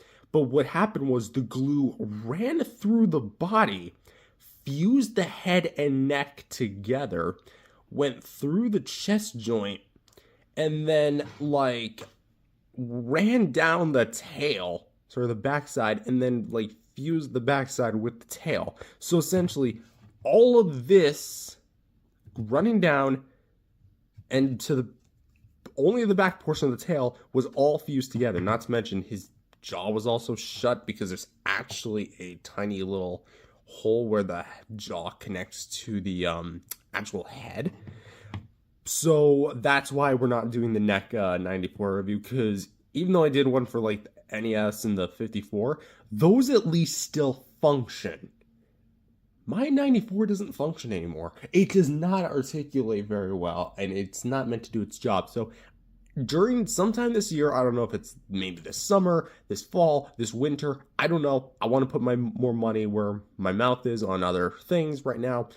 Um, I do plan on getting a replacement because I do have some options. And yeah, that said, you might have. So yeah, that's just kind of to clarify why I'm not doing the 94 review. Just not for now. Not to mention, I don't want to do any like sort of like half-baked review on that figure, so that's gonna have to be on the back burner until I can get a replacement, mint or used. As long as the articulation works, I'm pretty good with that. Anyway, back to the 95. So this is going to be obviously based on his appearance in the 1995 film Godzilla vs. Destoroyah, and took me, I think, like 7 years to hunt down. I got this guy, I think, at the beginning of 2023, and this guy was released all the way back in 2015, I believe. Again, it's all I believe. So I believe. You know that song from Shrek. Anyway, yeah. So it's going to be quite a very long ride, but it's finally time we take a more updated HD version of this figure. So with that said, is this figure as good as the movie is, or unfortunately, is he just gonna have a meltdown whenever I see him? Let's find out. So for the sculpt and paint, we're gonna take a look at the head here. And as you can see, the head is actually, I'm just gonna, how do I say it? The body itself, from head to toe, to the tip of the tail, to the tip of the dorsal plate, uses the mold from the 1994 Godzilla, which essentially already off the bat makes this inaccurate. Because even if the 94 figure was accurate to the 94 film, which it's not, this actually is a completely, well, I don't want to say a completely different design, but it is a different overall design to the 94 suit. See, the 95 suit was a bit more bulky than that of the 94 suit, had different dorsal plate arrangement, and was all translucent orange. Well, most of it was, at least. While they did keep the translucency, basically everything that was copped off from the 94 figure is brought back here. And really, as far as the sculpt is concerned, there's really not much differences. In fact, it's, again, pretty much the exact damn same thing. What's going to be the difference is going to be in the paint job. And I'm pleased to report that the paint is actually, big asterisk, not accurate, but very, very pleasing. What do I mean? Well, let's take a look at the face. The eyes are going to be a fiery red with some nice yellows and blacks for the actual pupils and irises themselves. The face is going to be sculpted pretty good, and I will say, again, it's not necessarily accurate, but it's certainly quite a really nice overall look. I will say that the actual head looks a bit elongated. I think it looks more better from the front. Like, this looks more like a mean Heisei Godzilla, while this looks a little like Heisei, but it almost looks like some sort of other animal. I'm trying to, like, think. Doesn't this kind of look like some sort of, like, I'm trying to think of, I'm thinking of a meerkat. I don't think that's the right animal. Like, this looks like another animal. This looks like a certain animal, doesn't it? Just imagine the ears were pointier and bigger. Anyway, but yeah, the actual head sculpt is actually pretty well done for being one of the I think the second ever sculpt they did, which we have some very fine details here of the little scales that kind of start here and then fan their way back to the back of the head. For the nostrils, they're not going to be like super duper detailed. They're just not like as prominent as later NECA releases. Opening up the jaw, which mine is a little slack jawed. I mean, that's okay. We have double row teeth, which are going to be individually sculpted and painted. The upper teeth are going to be more prominent than the bottom one for obvious reasons. The gum paint is actually pretty well done. The tongue is more on the long and narrow side, so if he like raised up his tongue, it would just kind of look weird. So I will say the tongue's a bit of a distraction just because of like I feel like the tongue should just be overall a bit bigger, but that's I guess it's serviceable. Yay. So yeah, closing his mouth, we can see that the gums do have a very prominent part of this figure. Like there, it's clear that NECA wanted to give this guy maybe a bit more of a like not a snarl, but definitely have more of the gum exposed, or this was just a big massive paint job issue. So again, I don't own another 94, so I can't really compare to one. But something you're gonna notice about the head is just how blue this is. Like shockingly, for a burning Godzilla, he is very blue. And this is because the original 94 Godzilla had a blue paint job. It had a very blue shiny finish, and that's what this figure kind of adopts. So you're going to see the ears, which are nicely and pointy, and then the head, which is going to be all sculpted very well, at least as far as detail is concerned. Next is the where the translucent plastic begins, and as you can see, this whole piece is going to be actually sculpted in a translucent orange plastic with black and blue paint over top.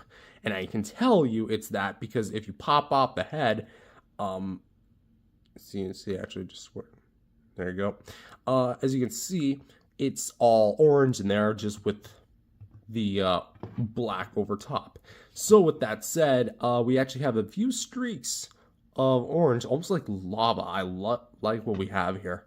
It's definitely, again, not trying to be accurate because this figure was doomed to be not accurate as soon as it kind of left the concept phases of being just a 94 remold.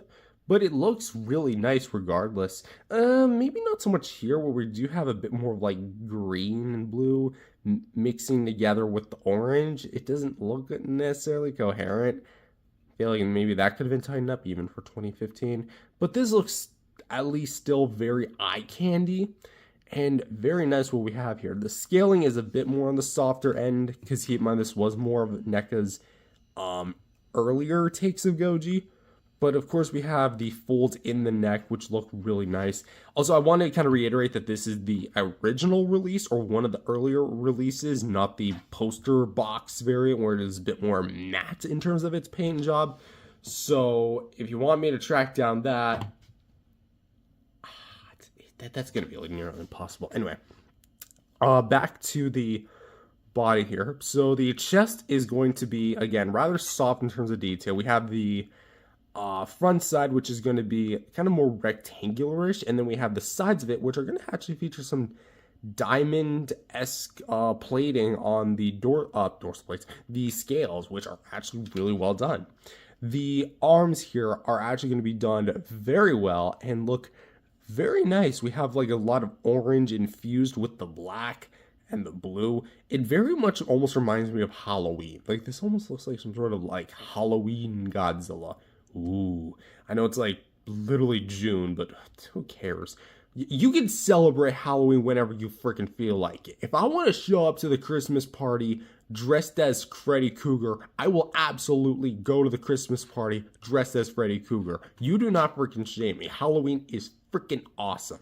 Anyway, yeah, so it's going to be the shoulder and the bicep just joints. We have a bit of translucent plastic here and then kind of runs down to like the bigger sections where we have this one streak and then this bigger patch. And something I do like is that if you angle it the right way, they do somewhat connect. I can't believe I'm also saying this, but it actually connects better than that of the Biollante Bile attack, where it looked like it was pouring down, but then it like gets cut off. That's not actually what we have here. This looks actually kind of more coherent. We'll say there's a bit of blue thickness there. Anyway, for this bicep, because it's not actually the same across both of the shoulders, is that, yeah, we do get like this, almost looks like an N, doesn't it? And then this looks like a inverted C. I'm not crazy, right? N and C. What does that stand for? That's your, let me come up with one right now. Nicolas Cage. There we go. Nicolas Cage. Trying to just wing it right on the head. Anyway, So we can see more of the orange translucent plastic. The forearms do not use the translucent plastic. They are essentially, so to speak, the 94 hands straight up. We have the scaling making a return with the blue highlights, and the hands, which are going to be pretty damn well sculpted and painted, just to show you the detail, and the painted claws, which actually have some shading, which have a more like eggshell white to a more blue kind of tip, and blue base, and it looks really nice. Again, not so much accurate, but I do appreciate what we have here. Going down to the crotch, where this looks more like basic fire, like cartoon fire. Fire, is that you? We have some like streaks going down from the dorsal plates, which are all translucent. Might as well talk about those in just a brief moment. We have like these streaks going back here to the dorsal plates as well. And about the dorsal plates, again, all of them, say except for this one, are all going to be made of like this very gummy flexible plastic. Like this was when NECA was using very more cheap end plastic compared to the more solid rubber plastics that they later used on things like 89, 2003. And it looks and feels actually at least decently malleable and looks really good. Like this for what was $20, damn good, like awesome. The actual like fins are going to be in the center a solid black to blue, and of course the outskirts of the fins were translucent orange, and I do like what we have here. If I did have a bit of an issue, it's that the strips that they connect them by are also going to be translucent orange, but the body itself is mainly just the black, so it definitely looks a bit color iffy when you actually look at it from the back, so there is that. This dorsal plate we'll talk about in just a sec, but it's mainly as a transitioning point to the rest of the tail. But for the actual like thighs, like the legs, we have a lot of like nice flare and fire kind of flaring up, as you can see here. This looks really nice, and I do appreciate what we have here. We have like the folds in the skin, almost looking at like the suit. And I kind of wish there was more of like the folds to make it look more like the suit. I mean, you kind of can get them here, but it doesn't really look, again, 100% coherent. But as you can see here, there's definitely like a shiny finish, which I guess kind of makes sense because the 94.5 Godzilla, sorry, was actually kind of wet in some scenes, so you could maybe cop it off as that.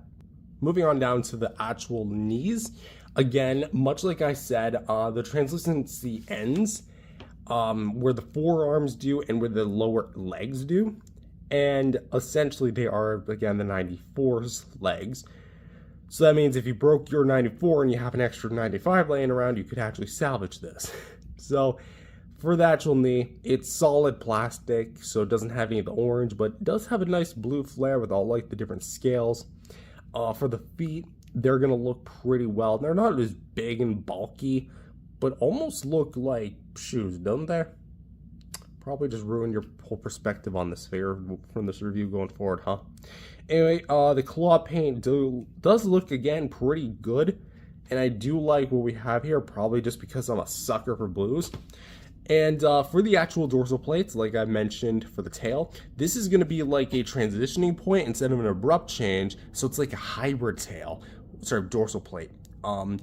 And from here on out, we do get a bit of orange paint, but from here on out, it's going to be mainly the standard white, which, as far as my personal opinion, I like this kind of color change. Let's focus in, there we go. All of them are going to be frosted white with the blue base, and the detail, while soft, is still really nice for what you do get. I do like all the segmenting with the darker lines in between the segmenting actually being painted differently, so you do get that as well. And yeah, it's not a particularly long tail because, again, this was one of NECA's earlier figures, and again, their 2014 tail was absolutely stupid long. But for what you do get for the 94 Godzilla, I think that the sculpt and paint overall, well, let's talk about that. Accuracy, no. This thing is not accurate. And let me just say, I don't really think this thing could have been accurate unless NECA really paid attention to the movie and was merely trying to find a way to get a Burning Godzilla out onto the market. Do I think they did a good job? Honestly, yes.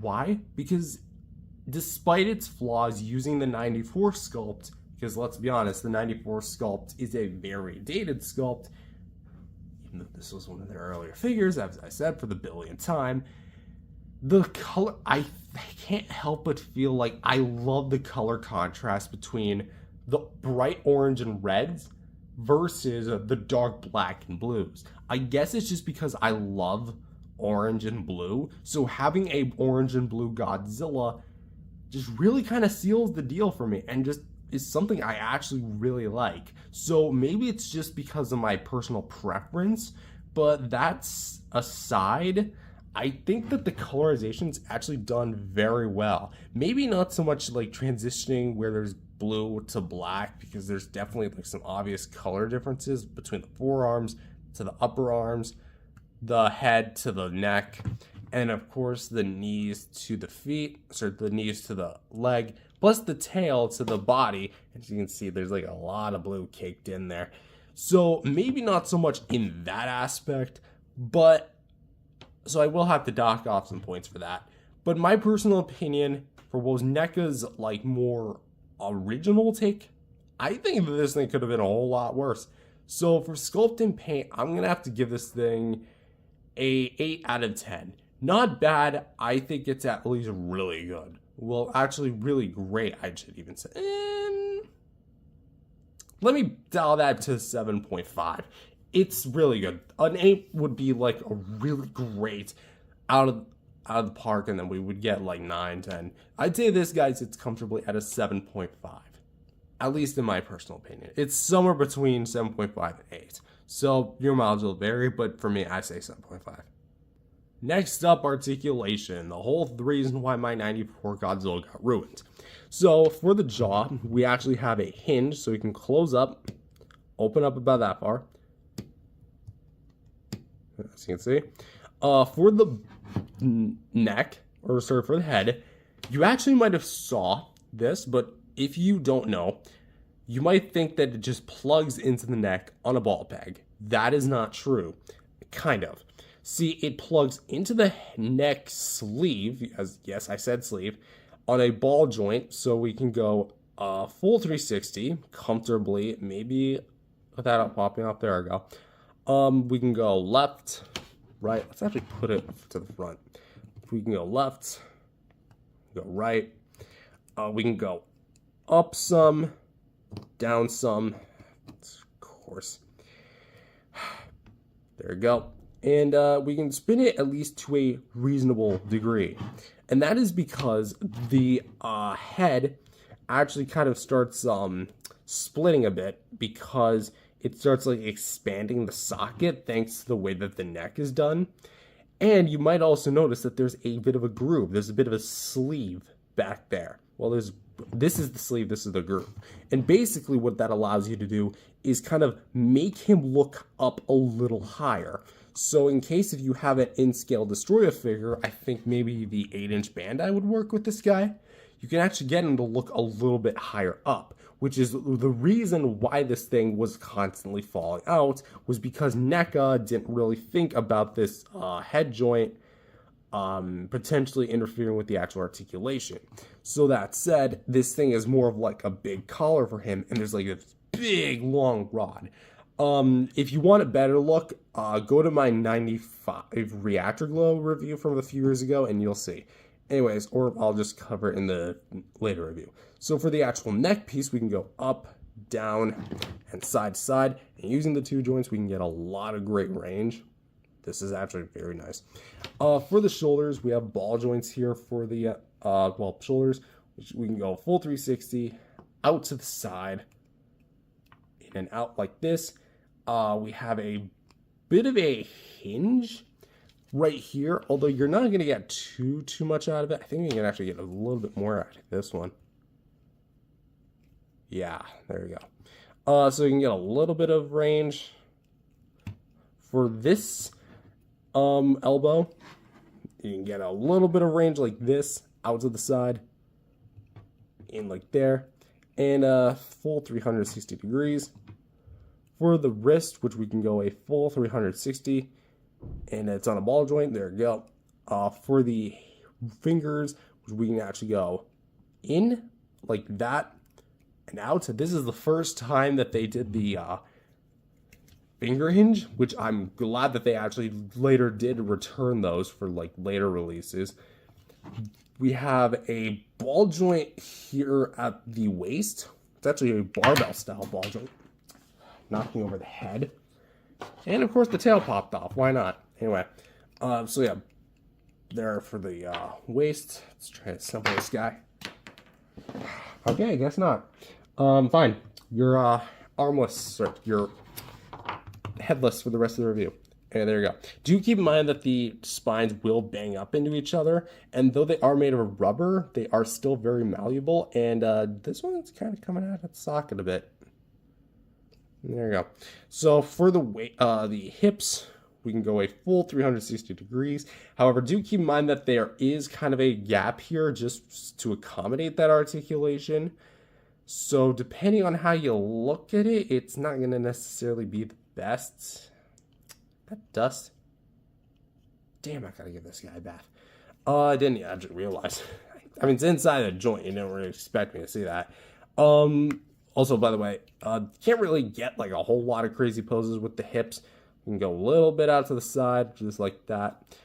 We can go bend in like that for the knee, bend out like that for the knee, and can rotate here at the top of the knee. It's a singular hinge. And you can pivot a little bit with the foot, not too much range, but we can definitely do a full 360 degree rotation. Come on, don't get caught on the knee. There we go. And pegging the tail back on, as you can already see, there's going to be 1, 2, 3, 4 ball joints, which the tail loves to pop off on mine. I don't know what the previous owner did, but you can kind of straighten it out if you want to. Go up. It almost acts like a hinge, although it's not a hinge. You can actually go like side to side with it. It's like one of the more smoother and more tolerant joints, I would say. And then the rest are just kind of loosey-goosey. And then as you can see here, all this is pure rubber. So there's a metal wire that pops through there. My 94 already has its tail popped, like the wire itself popped through. So that's why I need to replace that piece of crap. I mean, it's not really crappy. I did that to myself, but still. That said, I'm not that person anymore, so only more people in this world actually believed in change. Don't you all think that the world would be a much nicer place? Maybe then we wouldn't have so much toxicity on Twitter. Anyway, as you can tell by the actual sculpt, or the articulation, sorry, it is exactly carried over from the 94 Godzilla, which means all the issues from that Godzilla will be returning here. Do I think that that's inherently bad? Well, yeah, it just kind of ruins the experience of having joints constantly popping off, especially if you got this guy used. So there is that, but overall, is the articulation at least functional? Yes. It's actually one of the more movable Godzilla figures, because the 2014 wasn't really able to look up all that much, but with all the 95 articulation, you can actually get this guy to look a decent amount up. It's more like this way, not like straight up like the 94 monster arts, but it's at least serviceable. It's very good. It's very serviceable, very nice. Do I think that it's honestly like super good as far as the articulation? A little bit. Arms are really nice. They're probably my favorite part about it. Waist is actually really well done. I think the only thing that could have been used a little bit more work was the tail and maybe the legs. But if those two were fixed, guarantee this thing would have gotten at least a 9 out of 10. But for me, I think that this thing deserves a comfortable 7.5 out of 10. And we're going to actually bump up the sculpt and paint back to an 8. There, that's my final score for both of those. And for some size comparisons, here he is with some other Playmates. Well, some Playmates, not other Playmates. You're not a Playmates. You're a NECA Toys. Here he is with some Playmates toys, Godzilla Kong figures, with the Battle Roar Godzilla Evolved and Kong standard versions, which, while I do like these two, can we bring this back? And here he is with the other 94 sculpts that NECA made, with the 94 standard version and the Reactor glow. And like I was trying to make mention, you can see the glue like seeping down, and it looks ugly. Plus, if you want to see that bent or the popped wire, I think it's somewhere on here. No, that's somewhere on here. I'm trying to find it. Almost bent the whole figure down.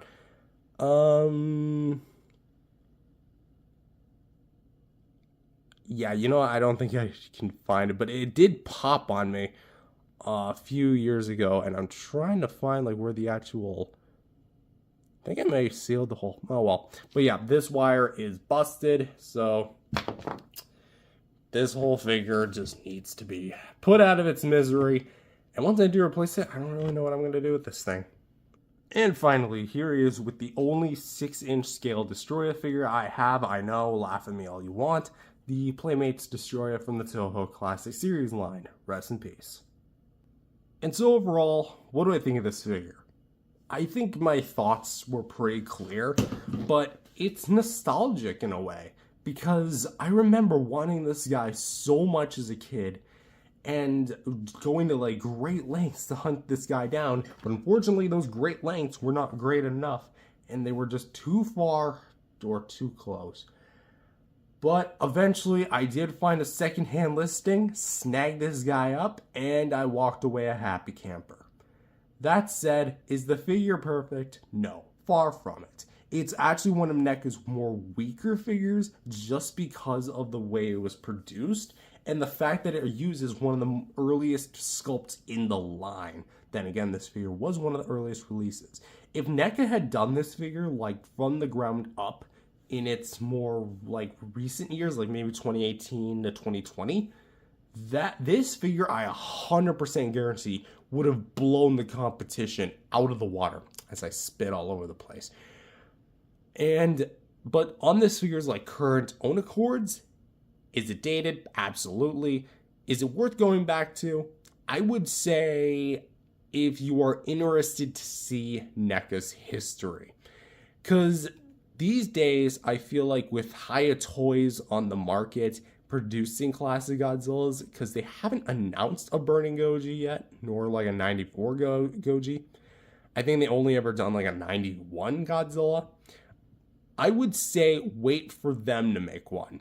If you really want a 6-inch scale Burning Godzilla, wait for them. Monster Art's way too expansive. Bandai figures, take them or leave them. There are soft vinyls. You can do whatever the hell you want with them. But as for the NECA, I would say pay no more than $60 for this thing, loose or in the box.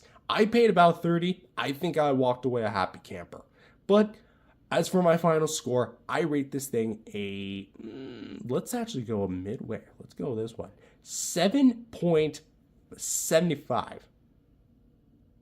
I know that sounds weird, but it's right there. It's right in the middle between 7.5, which would effectively be 7.50 if we're using like decimals, and a full-on 8. So there you go. It's like midway through those two. I really cannot decide.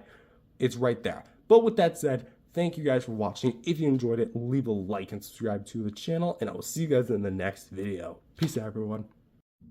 If you guys enjoyed this video, remember to leave a like, smash that like and subscribe button if you enjoyed this video. With that being said, hello everyone, welcome back to another video. My name is Matthew, and today we're back with another NECA review, continuing our line through the chronological Godzilla movie order. Today we have the NECA Loot Crate exclusive Godzilla Reactor glow figure. If you guys don't know, in March of, I think it was 2018. I could be wrong about that. Basically, this figure, along with some other stuff, I think one of them was Alien or Predator. Again, my memory's very hazy.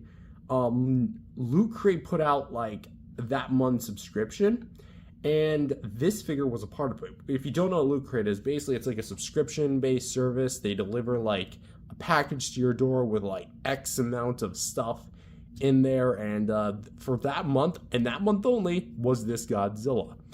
And I want to just make mention that yes, this is the legit version. I got this thing back when it dropped, a little after, I want to say. And I didn't actually subscribe to the service. I was just like, well, if this is what I'm missing out on, it's what I'm missing out on. And lo and behold, I ended up getting it. Yeah, apparently my mom found a secondhand listing, scooped it up for me, and there we go. So thank you to her. Massive, massive, massive thank you to her. That said, this is going to be the only Godzilla in NECA's catalog that is a flat-out exclusive. Yeah, even when they say things that are a Target exclusive, I think what they really mean to say is only for the first release, because Burning Godzillas, from what I know, did show up at various other stores, not exclusive to Target. Maybe Target was like the main seller of it, but it wasn't necessarily an exclusive forever. But that said, this was like a one and done release, and the exclusivity was definitely based on the subscription service of that month. So if you didn't order it then, guess what? Even if NECA had the license now, you are at the mercy of the aftermarket. And I mean mercy when it comes to a noose around your neck, pulled tightly and tugging you away. That's how tightly to the aftermarket this thing is. Like, that bad. Prices are flying up more so than other NECA Godzillas out there. Maybe in rivaling that of the 12-inch tall one, which would actually be about up there. But anyways, I'm getting off track. Is this guy a worth it addition, or is this guy just all flair, no show? Let's find out. First up is Sculpt and Paint, and like I probably should have made mention, this is going to be a remold of the 1994 sculpt that this is technically, so to speak, the third and final time that NECA used.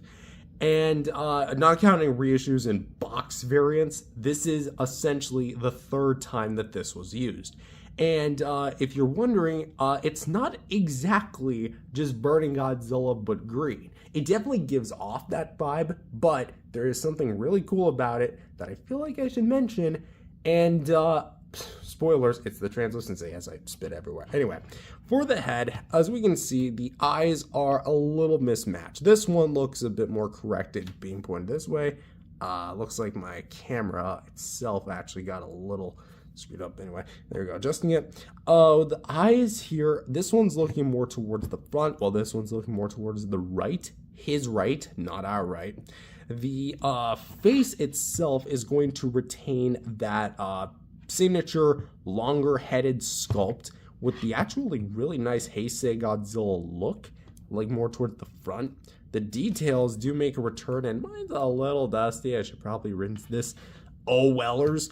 That said, this figure does still feature a lot of nice detail for what you do get. The double row of teeth make a return, as well as upper dual rows of teeth. The gums on the top are really well done, and the tongue, though it's still the slender tongue, I don't really like because it looks more dragon-y-esque than the Godzilla. Because like I feel like if they kind of shrink down the size of the teeth and then allowed that more space to be sculpted in with the tongue, that would look a little better. But as you can see, the tongue is still very well sculpted and very well painted. Got a little axis paint on the hinge, but that's okay. The teeth are actually painted and sculpted individually with some mild black highlights, as you can see. That, or that's just the base color of the figure pointing through, which I don't know if I showed this in the last video, but here's the bottom jaw, as you can see. And for the eyes themselves, going back to the eyes, you might notice that instead of red, they're green. So essentially they kept the base color almost near the same, except where there was red, there's now green. It still has the orange and black, but it's primarily that. Also, something you're going to realize is that the head is a lot less blue. I think this was just due to the fact that like the blue would potentially overshadow the green, as we're going to talk about, because this figure was mainly meant to be a green based figure, which going to the neck piece, which again is going to retain that more collar-esque appearance, is exactly what we have. Straight up green. This whole green piece, which I'm actually going to rip this off and actually show you because I have popped it off before. There you go. Don't worry, it's not like over. I mean, it's a little damaged. Anyway, Yeah, this whole thing is going to be translucent green. That is really cool. And it's going to have some, I imagine that's probably just scuffage from the figure, like going like this all the time. But as you can see for the actual neck sleeve, we have a lot of nice green parts. Doesn't it not look like a nuclear power plant or the shape of one? That is cool. I know that's completely unintentional on NECA's part, but that is really cool. So all the black that you see is mainly going to be painted on, with the cracks and crevices being the green, and they're going to have pretty much the base color we're working with here. So as you can tell, the ridges and the scales, they look nice, very well detailed. The dorsal plates with the big one down here and then leads up to the back of the head, so back itself. That looks great too. We have a bit of like wavy patterns. This one almost looks like M. This one kind of looks more like very dilapidated lowercase h, because then you have like this and then it kind of curls down. Anyway, yeah, so back assembling this guy back together, because his head does pop off easily, but like I've kind of grown a bit of a tolerance to that over the years.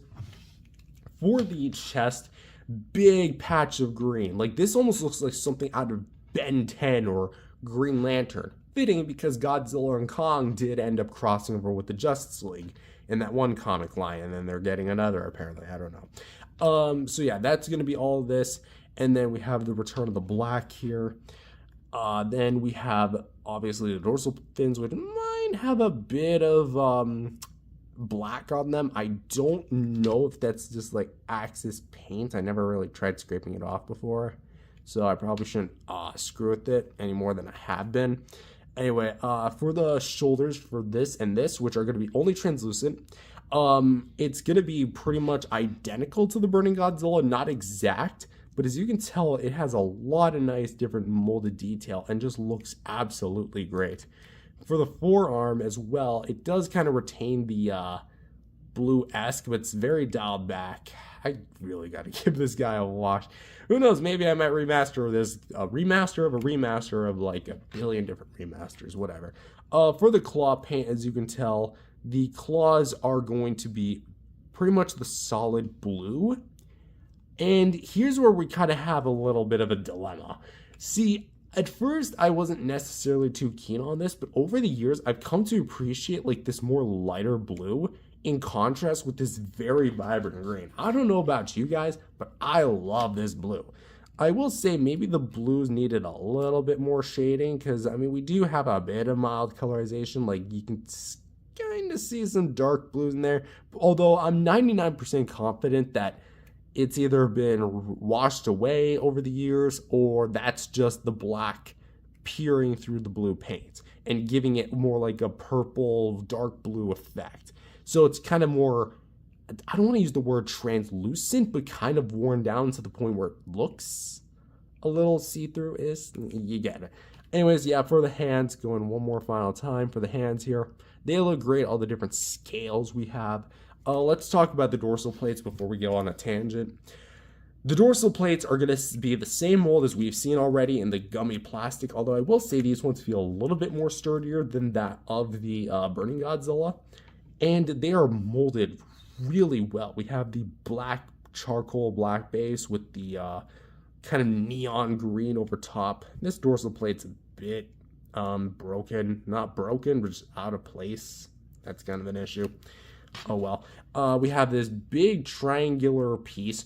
Almost looks like some sort of logo. Maybe it is. So this big triangular logo at the bottom. Maybe this is Godzilla's superhero logo. Anyway, the black makes a return, of course, here for the more chest, stomach, abdomen region. And then here we have some more splotches of the green going down to the actual hips, which are going to be very, very interesting, because we have this large line and then all like these little series of big splotches that are kind of bled through by little lines. And this one is I've always found interesting. Does this not look familiar? Godzilla for Smash. Come on, Sakurai. I just gave you like a $10 million idea. Probably even more. There you go. So we have all these splotches of green on the Smash Brothers logo on his left leg. And yeah, we have this big section that's actually missing if you just have the base figure in its neutral pose, which we'll talk about in articulation. All of this translucent plastic, you can see also just kind of roping around here, just to give you guys a better look at the translucent plastic splotches, because the whole thing is essentially painted on. You can actually kind of see where it's starting to scuff a little bit. I kind of regret opening this now. But as you can actually see through the leg joint, the whole thing is transparent.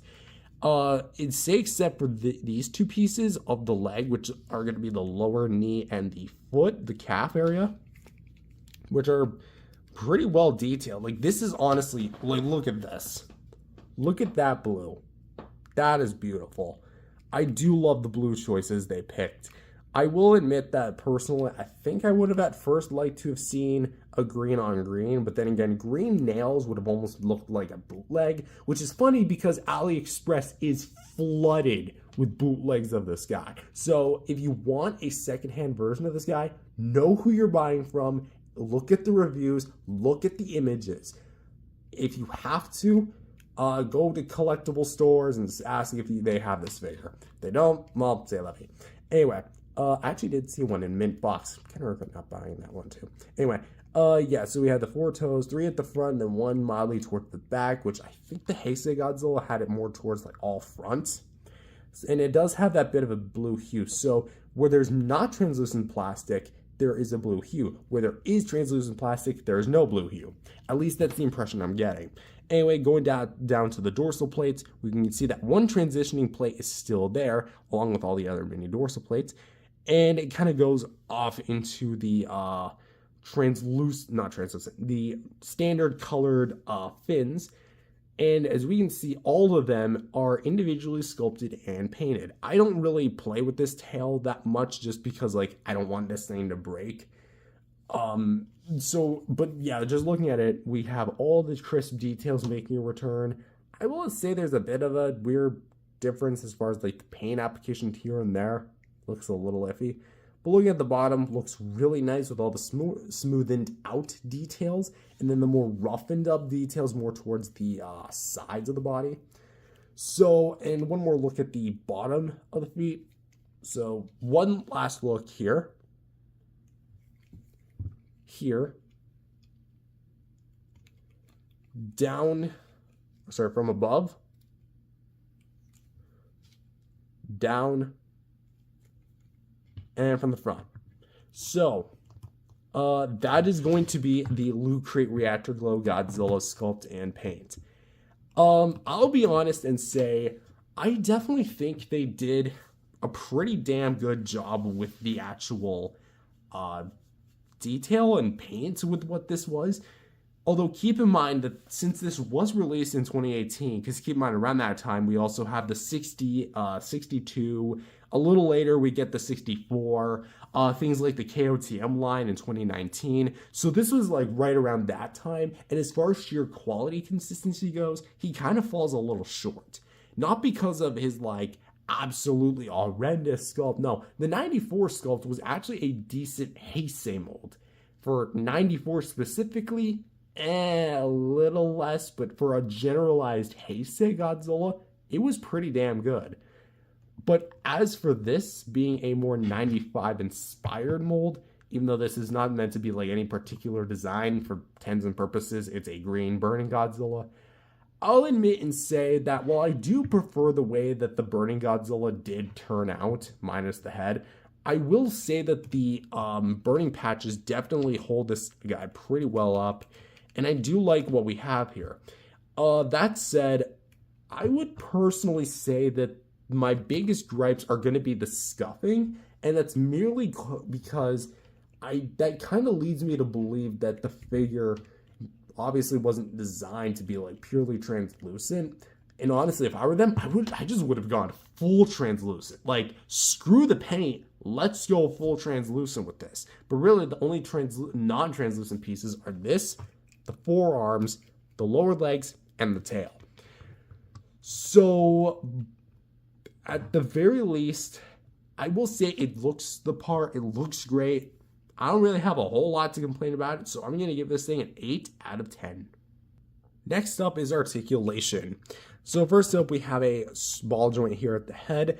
And again, like I made mention, we're going to be a bit more brief. Ball joint here at the head allows for a bit of up, bit of down, popping off the head. We actually have a bit of a groove, which I actually tried to seal a little bit. That's all dried up nail polish. So I did do a bit of customization of this guy. It kind of holds well a little bit more now that it's, it feels a little tighter, but then again, it's still prone to like popping off if you force it. Neck has a ball joint here. Well, it's a barbell style ball joint plugged into the neck through the head, through the neck. So you already saw it, but you go a little side to side. Also, I think I forgot to point out the green does look a little cool at the front of the neck, like he's about to fire it. So there's that. The ball joint here at the shoulder is pretty sweet, where we do get a fair amount of movement. As you can see, a little bit of resistance, but that's okay. So go out to the side, in. Swivel hinge here for the bicep, which, there we go. Little up and down like that. Hinge for the elbow, which can go like that, like this. And swivel all the way around. Very tight though, so there is that to mention. The plastic used is definitely not the more malleable, soft type. For the wrist, we can go like this, side to side. It's on a ball joint, by the way. Hinge for the fingers, so we can go close in, close out. For the waist, we can go a full 360 degrees, along with some more kind of like back and forth motion. Although do keep in mind that even though they are transparent, the black parts are painted still, so they can be prone to paint chippage. And funny enough, there's actually, I forgot to mention this, but there's actually like a bit of an area where it's kind of cleared out in the folds to allow a bit more articulation. There you go. So there is that. Also, I would like to make mention that my hinge on this arm is a little loose. I tried fixing it up with nail polish, but it's not doing me any favors. So there's a ball joint here for the hips. As we can see, it goes all the way around and the little out to the side. For the knee, we can go like this, like that, and pretty much swivel. I think effectively a 360, but like I just don't want to push this thing right now. You can actually go a little beyond. Look at that. I guess because of its soft plastic. And of course, a ball joint here for the foot. A couple ball joints here for the tail. 1, 2, 3, 4. And a bendable wire for the rest of the tail. So for the articulation, again, third time we'd be technically seeing this. Second time we're talking about it as far as the chronological remaster reviews go, because I am skipping out on the 94 intentionally. If you were wondering why, basically that figure has been fudged up by my 12-year-old self, and yeah, that figure is toast and I'm looking to replace it. With that said, this figure on its own is pretty damn sweet. It's got a lot of joints, and I do like what we have. However, the plastic used is definitely going to be a bit restrictive. When I rotate things like the shoulder here, I can see I feel a bit more resistance than something like the Burning Godzilla, which may have had a bit of a softer plastic used. So there is that to mention.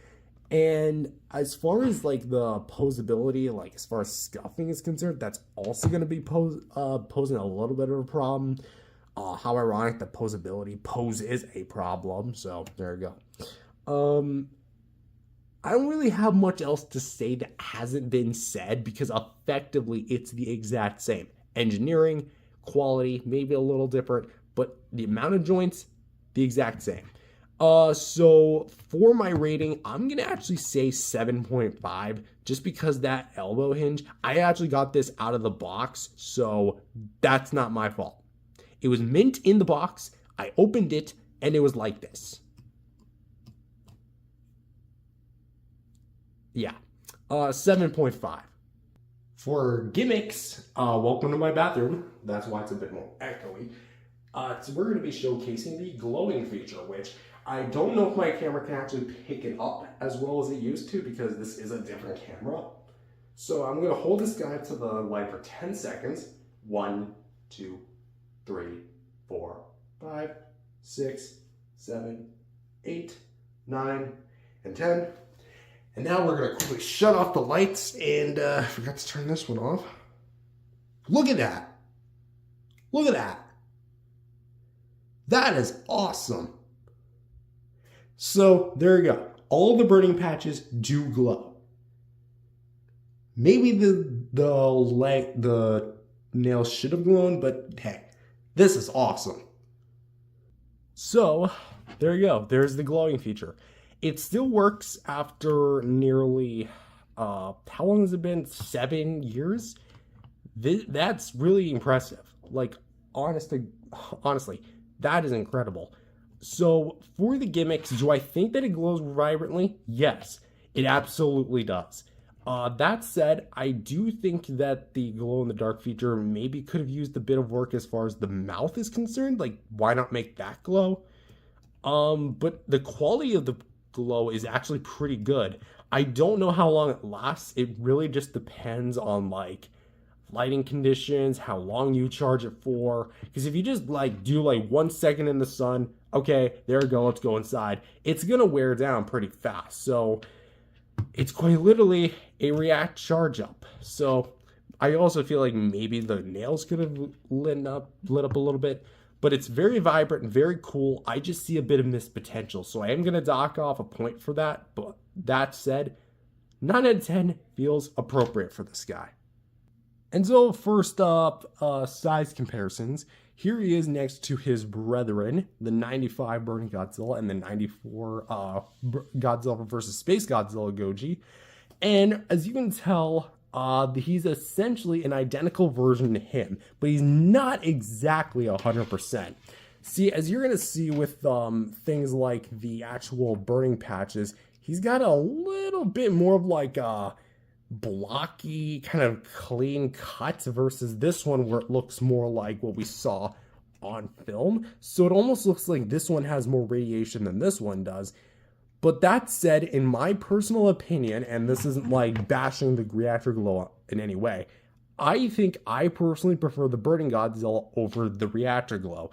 And honestly, I think that all just has to come down to is mainly presentation. I like the translucency on this guy a bit more than the Burning Godzilla, than the Reactor glow Godzilla, because this guy feels just right as far as the translucency versus how opaque it is. This one is straight up opaque. Like, the only reason I knew this was translucent was because I shone a light through it and it came out the other side. Very mildly. So, as far as the quality of the burning patches go, I am going to have to give the edge to Burning Godzilla, not to mention it just feels a little bit more, I don't know, it feels different. I guess because of those burning patches. But again, that's not to say that the Reactor glow Godzilla is a bad figure in any way, as we'll discuss in our final thoughts. And this guy, his neck is fused to his body. So there's that. And here he is with some SDCC Godzilla vs. King Ghidorah Battle Box set exclusives with the Godzilla and Ghidorah, which translucent Godzillas that are green, let's go. And overall, for my final thoughts, what do I think of this figure? He's not bad, even though I've said that who knows how many times. I enjoy him. I do. I love this thing, honestly. Is he perfect? Again, no figure is going to be perfect, and this guy's certainly no case. He's, at the very least, a very serviceable exclusive. That said, the sculpt is reused from the 94 mold for the third time, so your mileage will vary on the 94 mold. Being reused once again, the articulation is very good, although a little bit more restrictive thanks to the plastic and the constant scuffing on places like the legs and the arms. And his glow-in-the-dark feature is going to be his main selling point, and I do think that alone is at least good. That said, does that warrant a purchase? I'm going to say maybe not, because like I made mention, this thing is rare, very rare. And maybe I'm hyping it a bit much, but with how rare common NECA Godzillas are, like how rare standard releases are these days, because they were made in like select batches, this thing is definitely going to be the hardest one to find of the 6-inch line. So let's assume you find this guy for maybe about $60 to $70. I feel like that's a fair resale value for what is effectively a 7-year-old figure. Is that good?